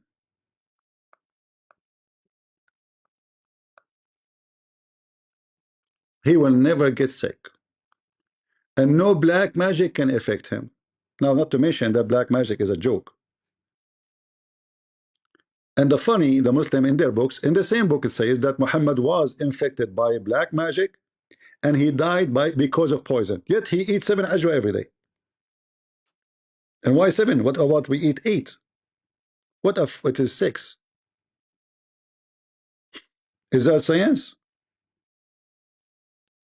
So here you see how the stupid teaching of Muhammad can destroy the life of many, because many, now they get sick, they take 7 ajwa or they take necklace seed and they think that's it, they are going to be healed. Right? What about a man? He came to Muhammad, he told him, my brother is so sick. Okay. Muhammad did not even ask him the same, no, he just told him, tell him to drink honey. Okay. The guy, he went, he told his brother, drink honey. He came back and he told him, oh Prophet of Allah, he's getting more sick. Muhammad, he told him, tell him to drink honey. Okay. The man, he came again. He said to him, he's getting more sick. And again, the third time, he came for the third time. And Muhammad said to him, let him drink honey. He insists. He returned and he said again, I have done that. The Prophet said, then, Allah has said the truth and your brother's stomach told a lie. And then the Muslim, they add later saying, so he made him drink honey and he was cured. The guy would not dare to come back. Omar was going to kill him.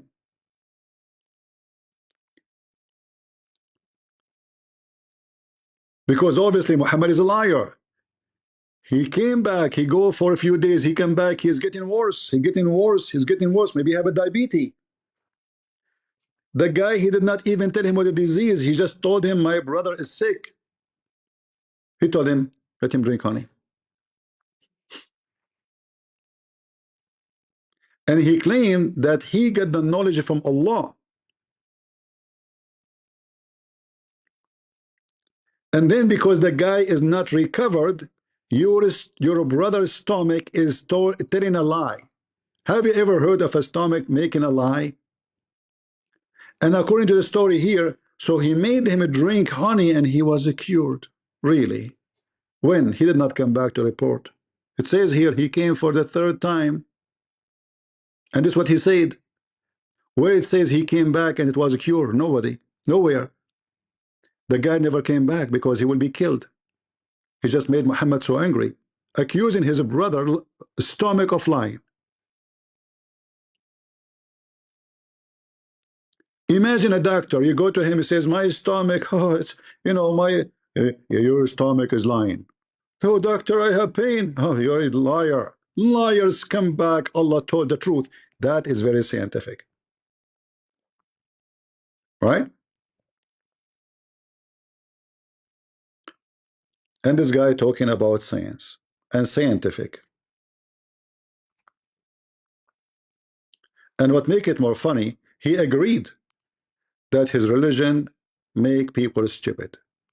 And many Christian societies are low IQ, as in the same way as certain Muslim countries. The thing about the difference between me and you is my values are based on marriage, family, traditional values of that nature, not Liar, you have none.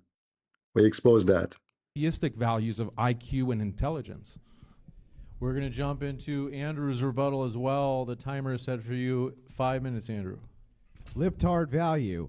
Don't fuck your first cousin. Libtard. Sorry, guys, for the Let me language. just point out that Daniel Haqiqatjou didn't actually rebut any of my arguments, not a single one. My argument was simple, and I'll repeat it here again. The argument is that your society has to rely on the benevolence of mind to exist because of your general IQ. You see, remember how I told you the 70 to 85 is basic jobs, practical skills, routine labor? That's most Muslim societies, sir. Doesn't matter if you point out two exceptions to the rule. Even in those societies in which Christians have a lower IQ, guess what you find? Their interbreeding rates are going down, and when you compare them to the same Arab population where they're inbreeding, that section of the population, the IQ is always lower. So what's my argument here? In fact, you know, I am from the Middle East. I'm born there. Christians are the top doctors, the top engineers, the top lawyers, the top in everything have to do with education. If you go to any university, you will see that the biggest number of students are Christians, even though they become small in population. If you go to the jail, you will find that the biggest number in jail are Muslims, even in France. Am I lying? Check the jail. Check the university. In the same society, in the same country, in the same street, those who they are Christians are the top in education.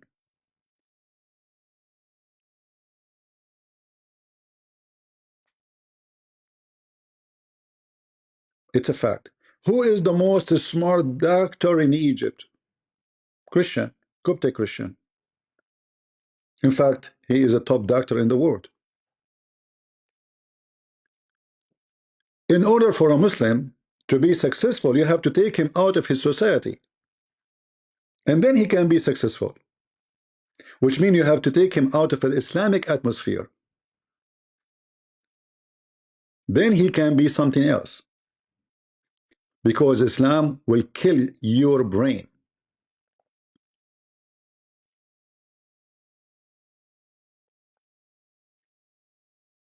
Why 10 million Jews? They have way more Nobel Prize from all the Muslims together, who they passed the 1 billion long time ago. You need to explain. Can you explain it? No. I can. Islam will kill your brain. When you are a Muslim, you are thinking only about your penis. All your religion is about what? Your penis. Not science. Even if you want to make a charity, you make a charity because you want to have sex with somebody, to use the charity to sleep with someone. Have nothing to do with the charity. Like in the Quran it says, Allah command you to do charity. How? If you could not F an orphan, what? If you could not F an orphan, okay, F 2 and 3 and 4. This is a charity. If you fear that you shall not be able to deal justly with orphans, then F women 2 and 3 and 4. So we start with what? In order to do justice to orphan, we F them. Have you ever heard of somebody doing a charity to orphan by Fing them? The word here, marry, does not exist. In Arabic, it says inkahu. F them. F2, F3, F4. So if you could not do good by Fing the orphan, what kind of a prophet he encouraged you to F an orphan? So And the Muslim, they will say to you, those are orphan, you know, by marrying them, we are helping them. They are orphan, they are kids. So you cannot feed them without effing them. And this is called charity in Islam. It's in front of you.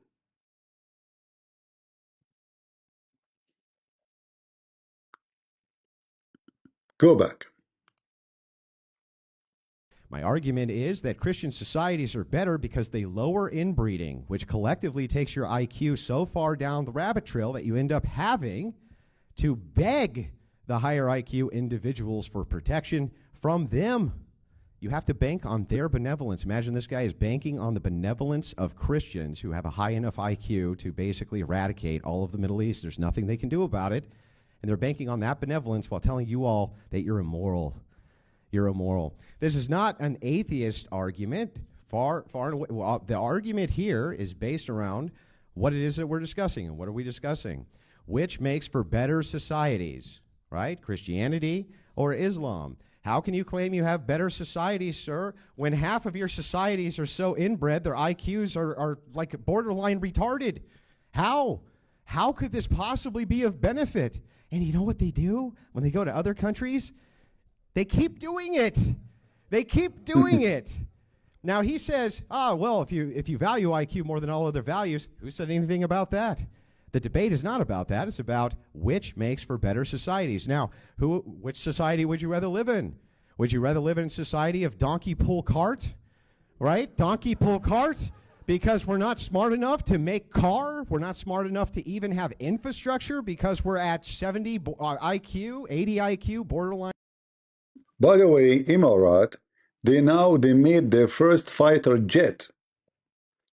But the engineers are not from Emirat. The one who put the screws are not from Emirat. The engine is not made in Emirat. The wings are not from Emirat. The chips is not from Emirat. So what is from Emirat? And then they will say to you, it's made in Emirat. That is a joke.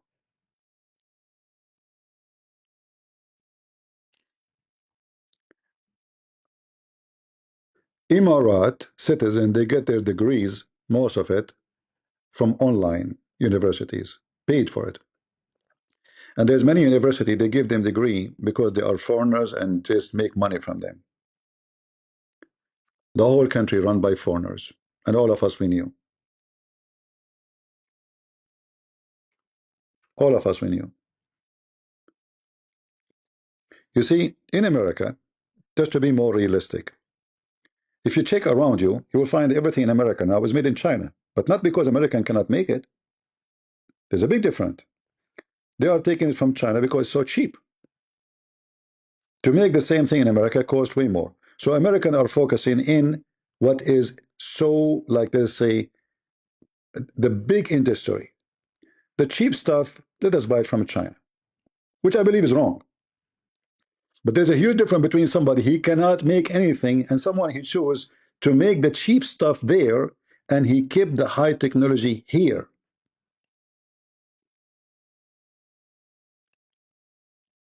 Even China, they do not know until now how to make an engine for the space. They used to buy it from Ukraine. In fact, Chinese company, they bought a company in Ukraine who make engine for the aerospace. And then the Ukrainian government, they cancel the sales.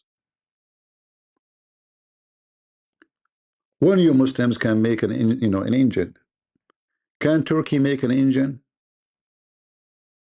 Can you? Which country?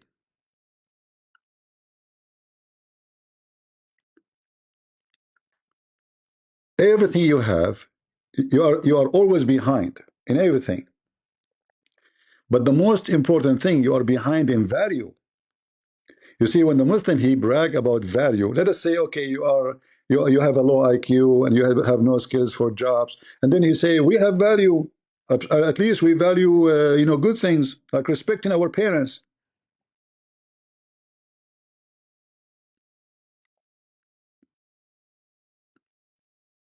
There's tons of stories about Middle Eastern, they spit at their parents. And the punishment in the Bible for disrespecting your parents is death. Muhammad himself, he insulted his parents. He said his mother and his father are najis. And this is in the Quran. وَإِنَّمَا الْمُشْرِكُونَ النَّجِسِ. You don't have value. Do you respect your parents? If this man's mother, she is still a Christian, according to the Quran, she is najis. Are you willing to call her najis? Najis mean you are dirty to the point nothing can clean you. This is why they have no-go zone. No-go zone. And you are talking about better society? Muhammad, he said, and let us see the value. He's talking about value, right? Muhammad, he said that women are Satan.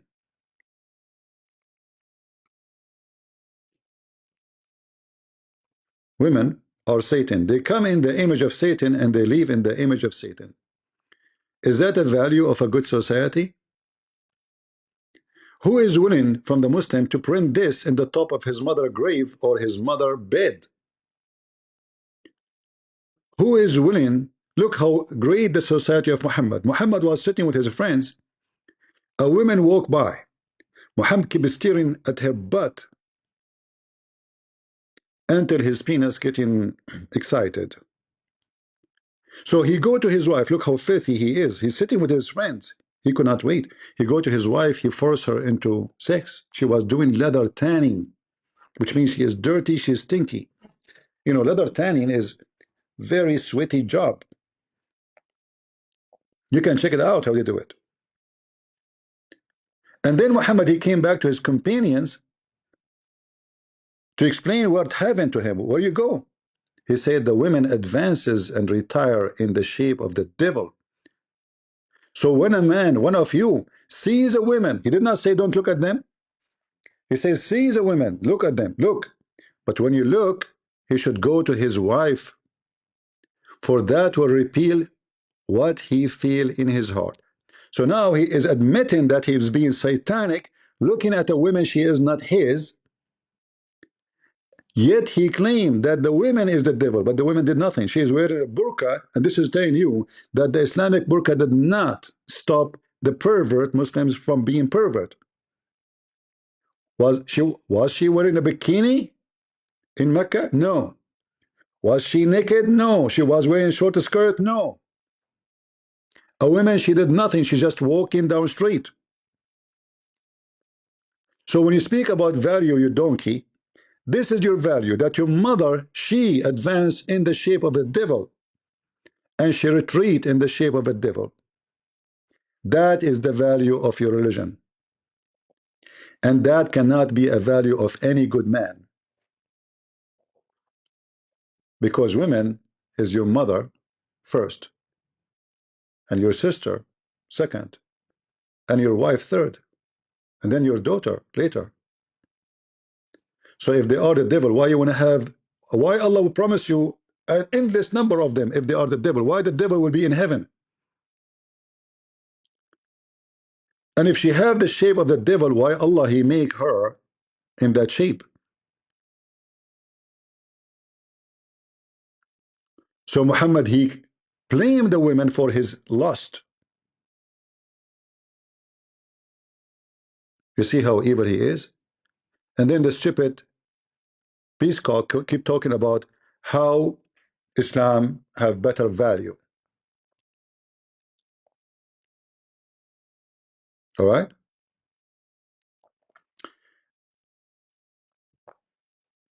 A big failure to answer. Retarded individuals? That's a society. Who's moving there? Who's moving? Nobody. They're all moving here. Why? Because they want the societies that Christians have. By the way, let me point a couple other things out. No, Christians are not stupid. Yes, their IQs are much higher, much, much higher. Even in non-white areas, they're much higher, sir, because they don't inbreed. And it's very frowned upon. Go figure. And interestingly enough, let me just point this out. that Christians have a much smarter enemy. Much smarter enemy. You're right, they do have a high IQ. You need high IQ people to combat that with these values. Islam can make no inroads. They don't have the technology. They can't mount an invasion. They can't even make a fucking power plant, right? How are they going to do that? Daniel, what's your big plan? His big plan is to bank on the fact that there's enough suicidal empathy in the West to keep on importing Muslims. That's about it. That's it. That could be his only plan. These people can't make armies. That requires massive organization and mobilization. You think that these people could ever attack the West? That's a laughable prospect. He started with Zionism. He has 10 million Jews in his backyard. They can't do shit about it. Nothing. 1 billion versus 10 million. They can't do anything. They launched their entire missile payload. It does nothing because of the IQ difference in these regions. That's true.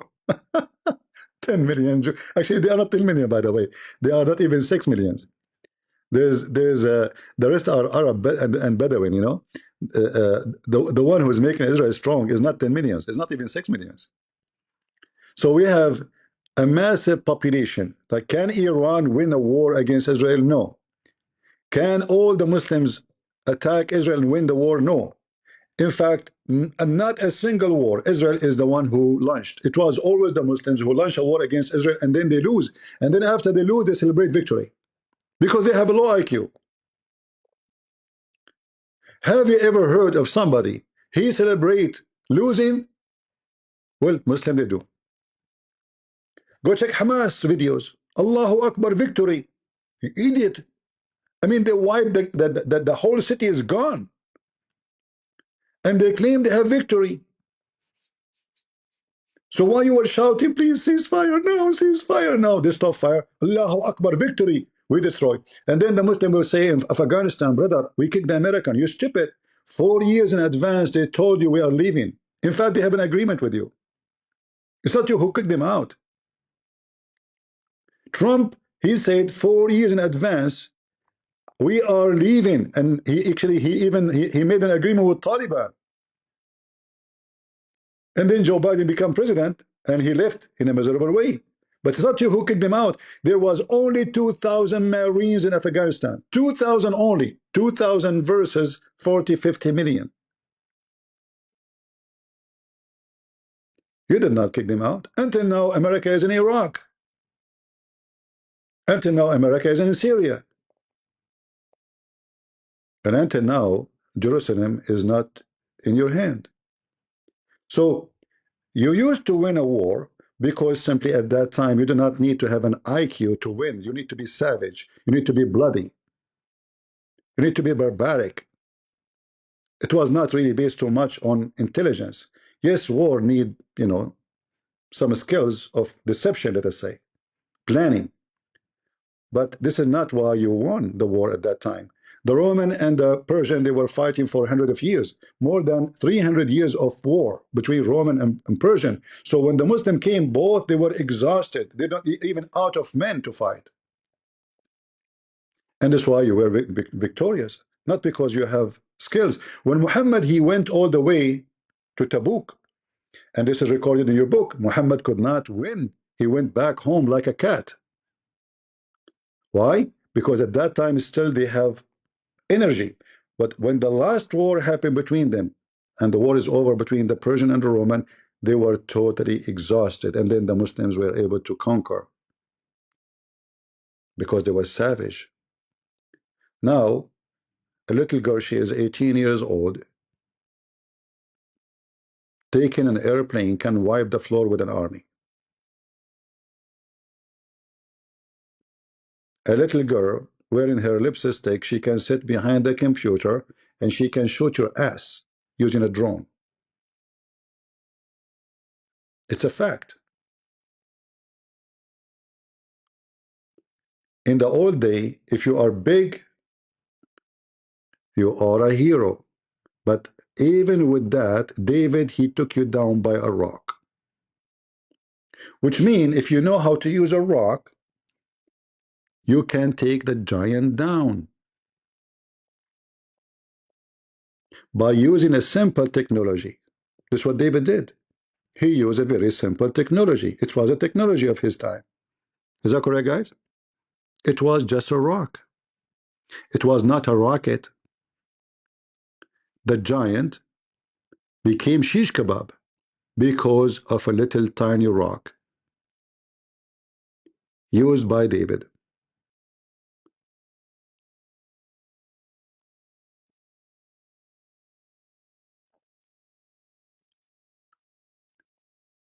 What we can do?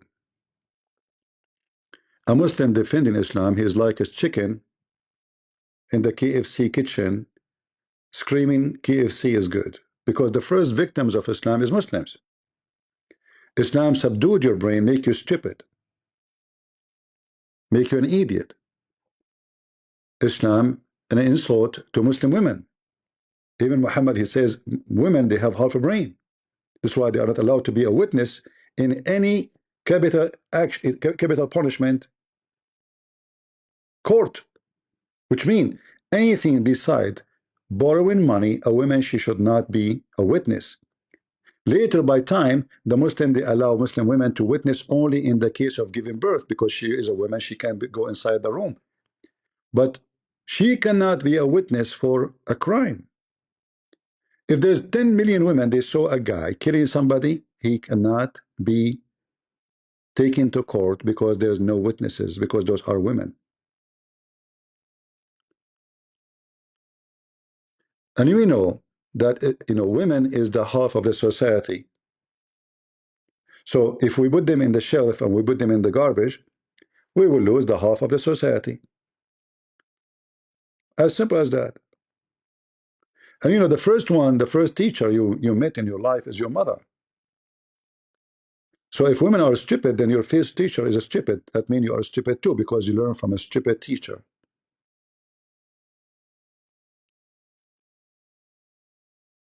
Muhammad, he put all women in one category, they are stupid.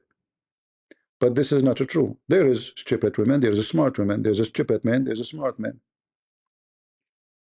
And I have to say, all of you Muslims are stupid. Why? Because you believe in Islam. I have a proof. You believe that somebody can take hair from your anus and control you. You must be stupid. You believe that Shaitan, he take hair from your anus when you pray, and he will not stop until he make you fart and he hear it and he smell it. That me believe that you are so stupid.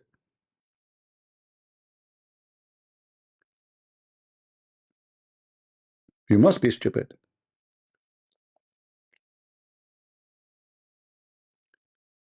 You believe that if a fly fell down in the soup, it's healthy. You believe in drinking camel urine, and you claim that camel urine is healthy and drinking wine is bad. You must be mentally ill. How we can compare wine to camel urine? I mean, can you even smell it?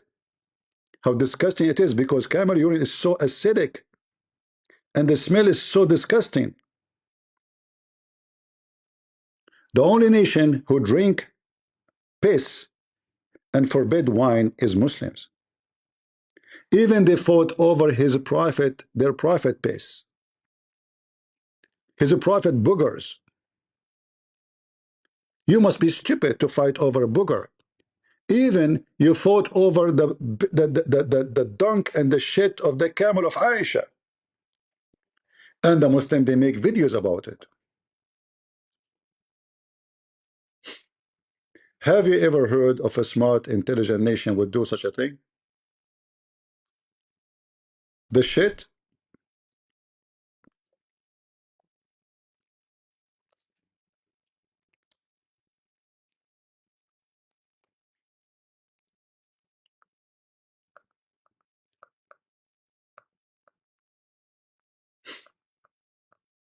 The shit of Aisha camel. Aisha camel shit is a holy shit. And you have no shame to make a video and a movie. You spend millions of dollars to make a movie about the shit of Aisha camel. It must be beautiful.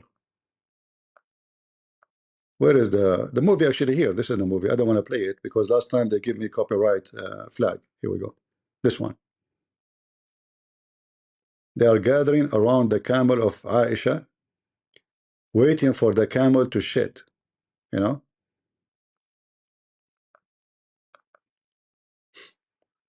And then you see them when the camel starts shitting, the Muslims, they fight over the shit of the camel because it's a holy shit. The only one in the world who have articles about the blessed urine. The blessed urine. Yes, brother. Blessed urine. Are you sure? Yes, blessed urine. Prophet Muhammad, blessed urine. How bad your IQ to believe in such a thing? Urine worshipper.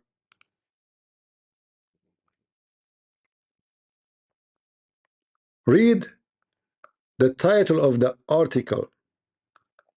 The benefit of drinking the blessed urine of the Holy Prophet. No other person in history has had so many blessings bestowed on him, such as were bestowed by Allah. Subhanahu wa. Have you ever heard of somebody say Subhanahu wa ta'ala to his God? But anyway, people do not know what that means. It's laughable. You make Allah high now? Ta'ala, he's arrogant. One of the names of their God, by the way, is arrogant, al-mutakabbir. On our beloved Prophet, if the kuffar were of even were aware of even a tiny fraction of them, what the blessing, they would abandon their stubborn and embrace Islam, brother. Why? Take the example, brother. Take example of the companion, brother, drinking the Prophet shit, the liquid shit of the Prophet. Allahu Akbar. Beautiful, brother. Beautiful. And not only that, if you drink the Prophet or piss or eat his shit, you are shielded completely from hell, brother. I have to say that it's not inbreeding. It's just Islam stupidity. Inbreeding is not enough to make you go that far. You must be born a donkey. This is so amazing, so beautiful. So you drink the piss of Muhammad, you will be covered by fire resistance, hellfire resistance coat. What about Muhammad? He piss on you. What that will coat you from what? Bullet or BG? Golden shower would be the best. This is their religion. This is their books. The blessed urine of the Prophet. They fought over his booger. They fought over his snot. They fought over his underwear, water.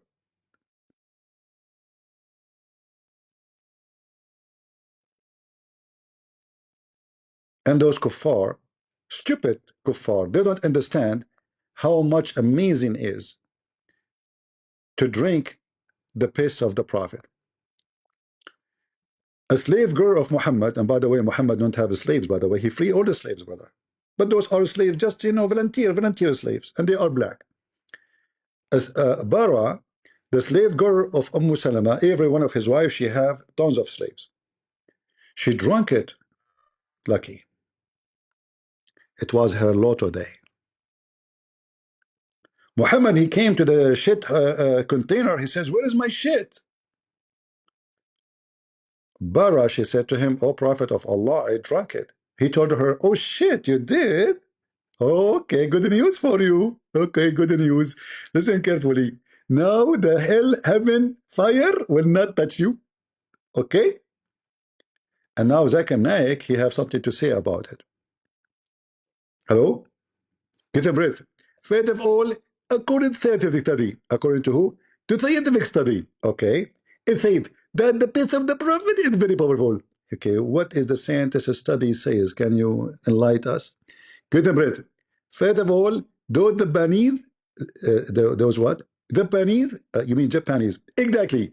They said that this is very true. Like, okay, you say to me very true. Like how it's very true. Like did they even have the piece of Muhammad to study it? You know, get a breath.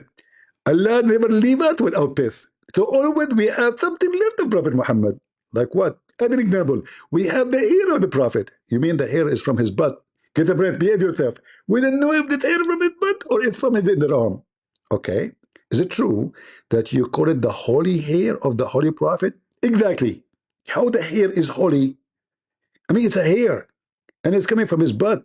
Get a breath. It doesn't matter where it's coming from. It is the holy hair. You like it or not? Okay, now we go back to the topic. So how the Japanese prove that this is true, that the piss will protect you from fire? Very simple. First of all, ask your wife to piss on you. I'm not married. Okay, I did ask my wife to piss on me. Okay, what will happen? And then she set me on fire. And what happened? The hospital. What? Where are you? I am in the hospital from third degree burning.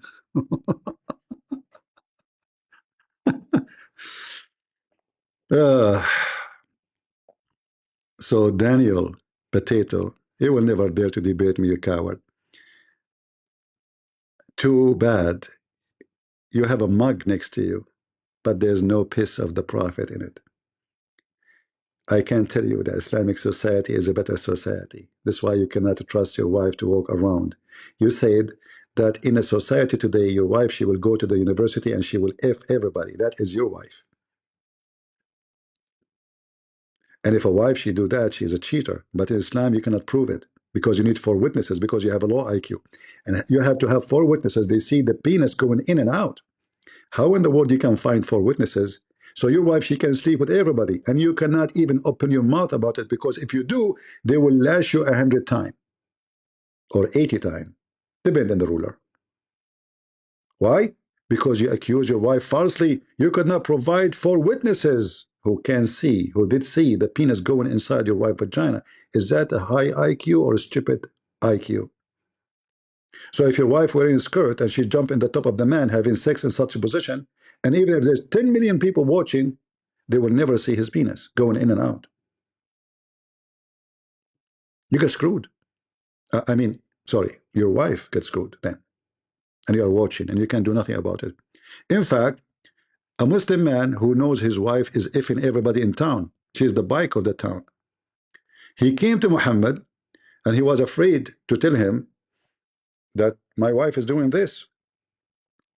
So he said to Muhammad, if I find a man in the top of my wife, shall I ask him to wait to bring for witnesses?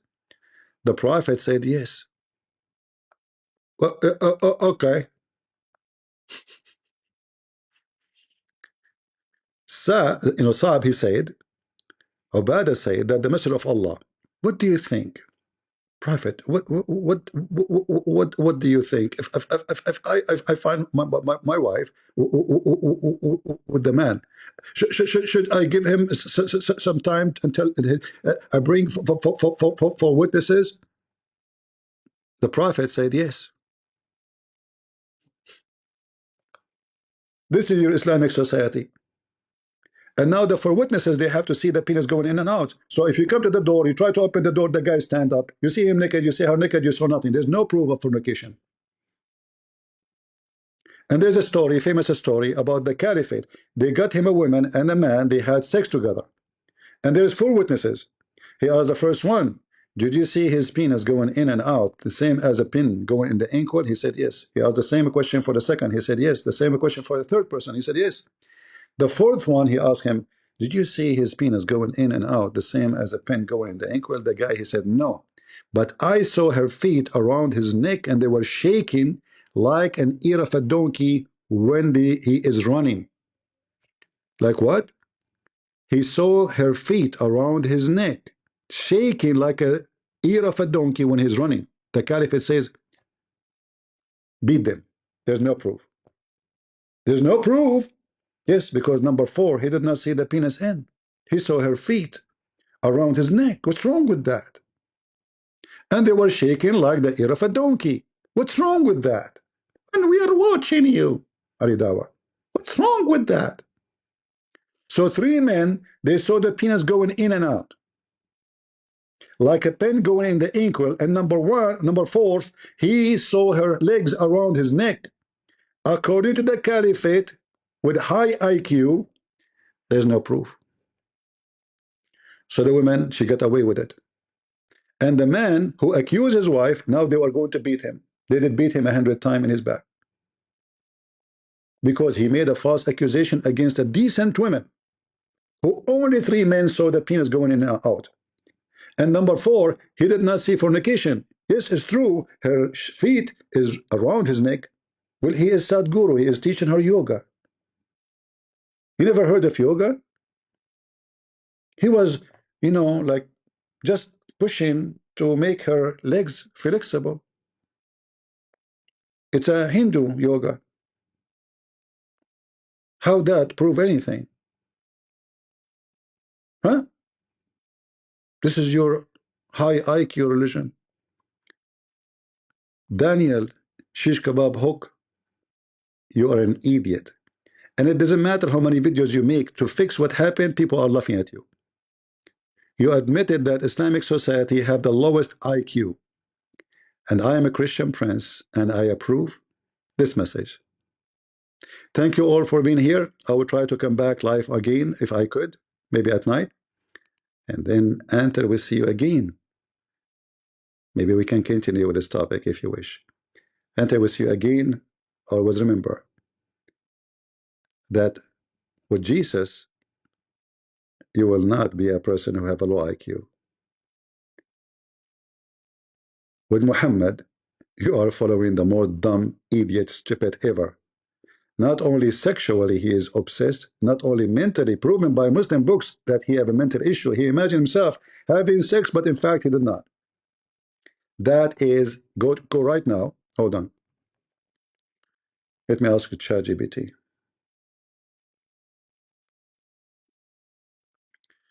My cousin, his name is Muhammad, and he imagined himself having sexual intercourse with his wife every day, but in fact he did not.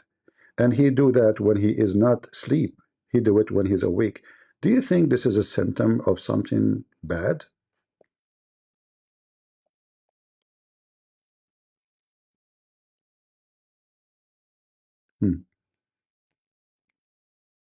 Let us see. Man, the answer is long. All of this. It can be a sign that something is going on. It does not automatically mean something bad or dangerous. Let me break it down clearly and safely. What it might indicate: if your cousin is fully awake and repeatedly imagines sexual acts so vividly that it feels real, this could fall into a few categories. 1, intrusive sexual thoughts. Some people experience repetitive, unwanted sexual thoughts. These can be part of anxiety, obsessive compulsive tendencies, high stress, hypersexual thinking. These thoughts can happen even if the person doesn't want them. 2, fantasy or daydreaming. Some people have extremely vivid imaginations or strong sexual desire, and they fantasize frequently. This is not a disorder unless it interferes with normal life. He loses control over when it happens. He feels distressed by it. 3, possible dissociative or compulsive behavior, less common.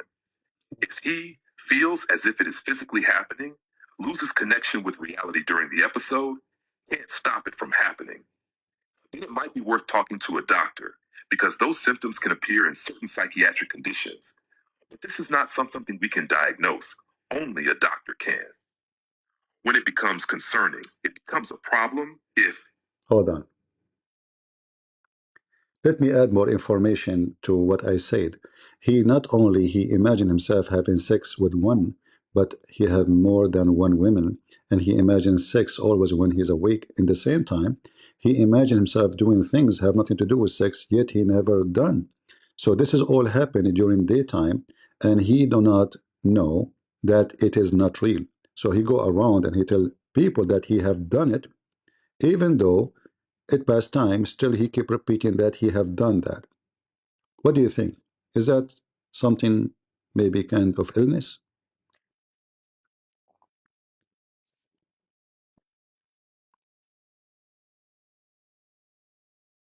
Hmm.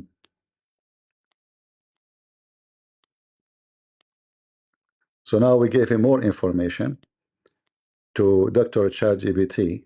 Man, the answers keep going. What if this is an answer? This is a medical journal. Thank you for adding more details. That changes the picture significantly. And yes, it does sound like something that needs medical attention. Let me explain clearly and safely. This is no longer normal imagination or fantasy.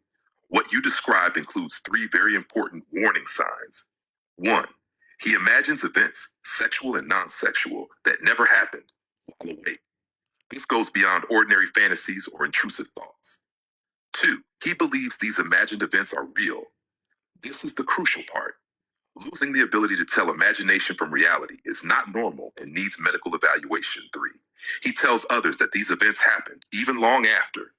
This means the false experiences have become fixed in his mind as real. What this could be, in general terms, I cannot diagnose him, only a doctor can. But these symptoms can appear in conditions such as delusional beliefs. Uh-oh. A person firmly believes things that are not true. Psychotic symptoms. Uh-oh. This includes misinterpreting reality, believing imagined events actually happened, sometimes hearing or seeing things that others do not. You didn't mention this, but the pattern fits early signs. Certain neurological or medical issues, severe stress, sleep problems, or some medications can also cause this, but usually not to this degree.